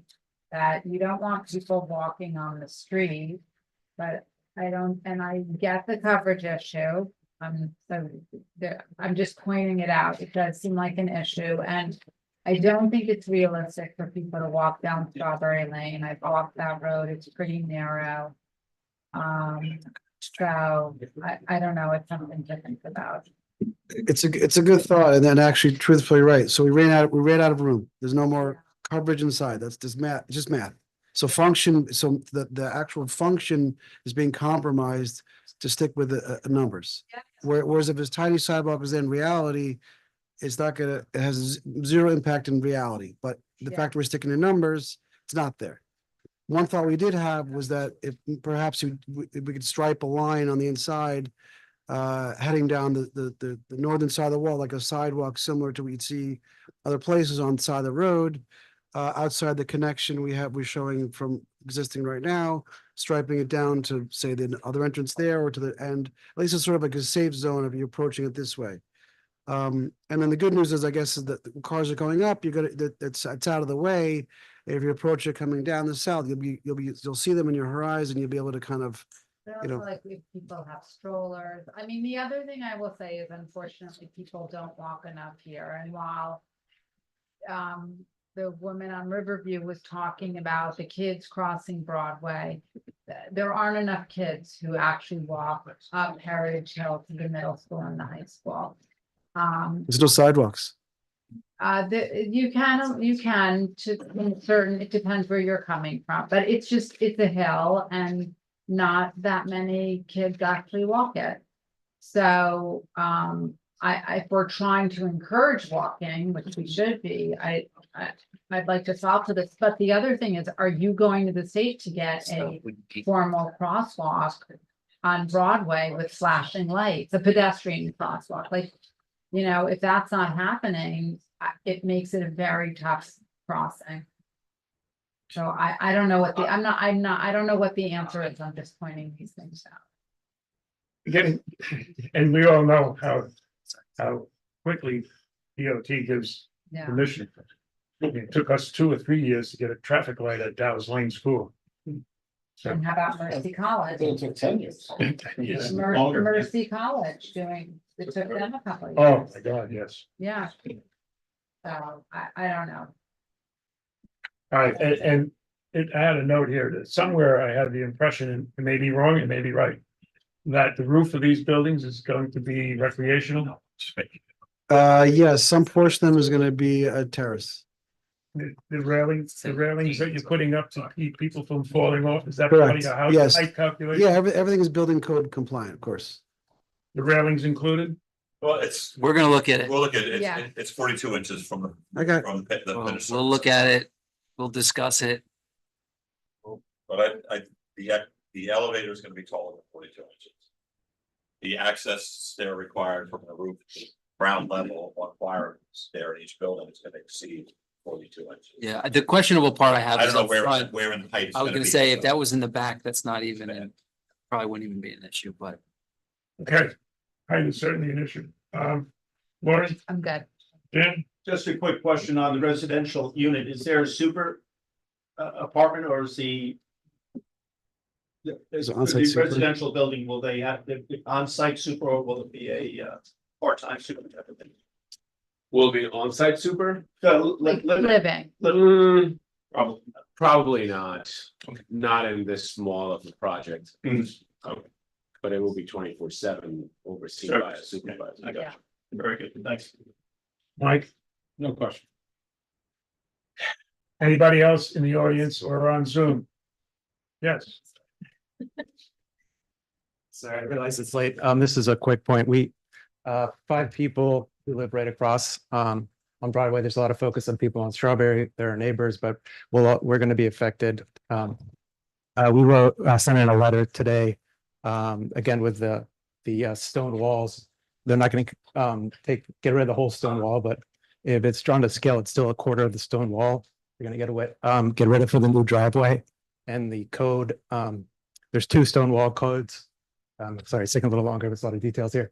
The first stone wall code, the historic one, you need to prove that it would cause an undue hardship to get rid of the stone wall. And with the MFO zoning, I believe it's a lot stronger language. Forgot. There's no, it's basically, there's no, sorry. It's a lot stronger language, that there's basically no other option. And even Mr. Norma said tonight that they would prefer to go up Strawberry Lane to do that. So we were, as citizens who are greatly affected by this, we asked that the board lives up to the code and have them prove that there's basically no other options. We have a chance to appeal as part of the code. We have to. If you Yeah. agree that Strawberry was not an option. I'm sorry? If Strawberry was not an option, what would you say about, what would your presentation? If it was not an option? Yeah, we take Strawberry is not an option. Oh, okay. I mean, that changes thing, but It Mr. changes. Yeah, but Mr. Barma himself said they prefer to go up Strawberry. And I mean, they're looking to appease those neighbors, but what about the people right across the street on Broadway who are affected? We sent in the letter, we asked that you review. I don't know if you had a chance yet, sent in this morning. Okay, and keep in mind that the walls have to go to the ZBA. You have another chance to discuss the wall with the ZBA. The zoning board. Zoning board. Okay, so I'm sorry, so that would be Down the road. down the road, okay, when they demolish it, but as part of this process. Oh, yeah, before they demolish it, but as part of this process, we think there should be some kind of determination made whether it is up to the code that they don't have another option, basically. Thank you. Can you give us a name for the record, please? Oh, yeah, sure. Paul Kirby, 85 North Broadway. If you give me a second, We know the section. We got it. We know it. Like. Yes, yes. Okay. Assia Tract, went to Strawberry You have to Lane. read, okay. Yes, so, my point was that, as Mr. Manfredi mentioned, which didn't occur to me. Hold on a second. Hey, young man. Yeah, if you're leaving, you had a coat on. when you I don't came think in. you. Oh, I'm just trying to get something. Oh, okay. Yeah. There's no signal here. That all these people who are gonna be living and visiting the complex, how are they going to, except on the car, right? How are they gonna actually get there? What is the way for them to, there's no, how do you walk? Where do you cross Broadway to get? Well, we asked that question. Yes, Yeah. I know, it was genius. I'm just saying, I was impressed because it never occurred to me. There's a lot of people, whatever number of units, there's like hundreds of people. They're gonna walk around, they're gonna go to the path, they're gonna go to, the aqueduct. How they're gonna be crossing and how it's gonna impact the traffic. That's one thing. Another thing is, public benefit, I mean, putting that, I know that I was not here for that little thing being presented as a public benefit point, but I was totally shocked by the fact that there's even a consideration of blowing up the mansion. We're talking about the preservation of the historic nature of the village and blowing up a mansion, so this is historic, and putting this in place instead. I just think that's like, what's the comparison? Of course, it's gonna be the trustees that will decide. This is clearly all this for the benefit of the monetary benefit of the corporation to continue getting the profit from the development. Simple, that's it. I just want to correct, they want to keep the historic building, but in exchange give this neighborhood benefit and get extra coverage because of Right. that. Maybe, as I said, I was driving from work, Yeah. so I wasn't here for maybe the details of the preservation, but Yeah. when I joined, all I heard it was the mansion needs, is gonna go. Or, No, that, she did not say. that. Okay. I I really really questioned about that. Oh, She okay, did not I'm say sorry that I missed it. Yeah. Okay. Yeah, but still, but that little thing is a joke, okay. Sorry, Okay. the language is absolutely necessary. So, You got Okay, to- absolutely not. yeah, which, Thank I mean, you. Okay, Okay. I think there should be a consideration made. for the neighbors across the street as well. Okay, thank you. Thank you. Anybody else? Oh, Yeah. here we go. Just very quickly, it's Peter McCallick from Strawberry Lane. I just wanted to point out that, I mean, and it's been a while since the MFO was passed, but as I recall, the MFO has the most generous coverage limits anywhere in the village.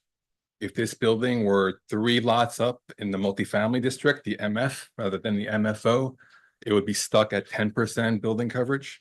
Right, so it's basically half of what we're looking at here. So I'm not sure what the burden really is compared to the rest of Irvington. In other words, the trustees obviously kicked this idea around for a very long time. I think they set the cap at a sensible spot. I'm not sure that it really needs to be maxed out even more.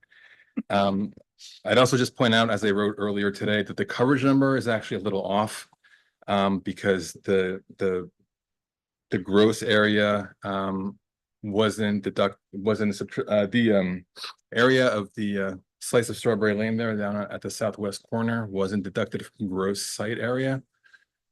So the basically It was shown there. I think it was. no, it's shown as being part of coverage. But He I'm wants it saying- counted twice, which doesn't make any sense, and it's not what the code says. From the net buildable, you're saying? Yeah, that's not what the code says. It's not a road. That slice is not of itself a road. He wants to count it double. That's funny. I live on that road. What would you call it if it's not? a I'm road? saying that encroachment, the encroachment is not a road. It's an encroachment onto the property, and we count it as coverage. Okay, well, then maybe we can. We'll wait for that determination.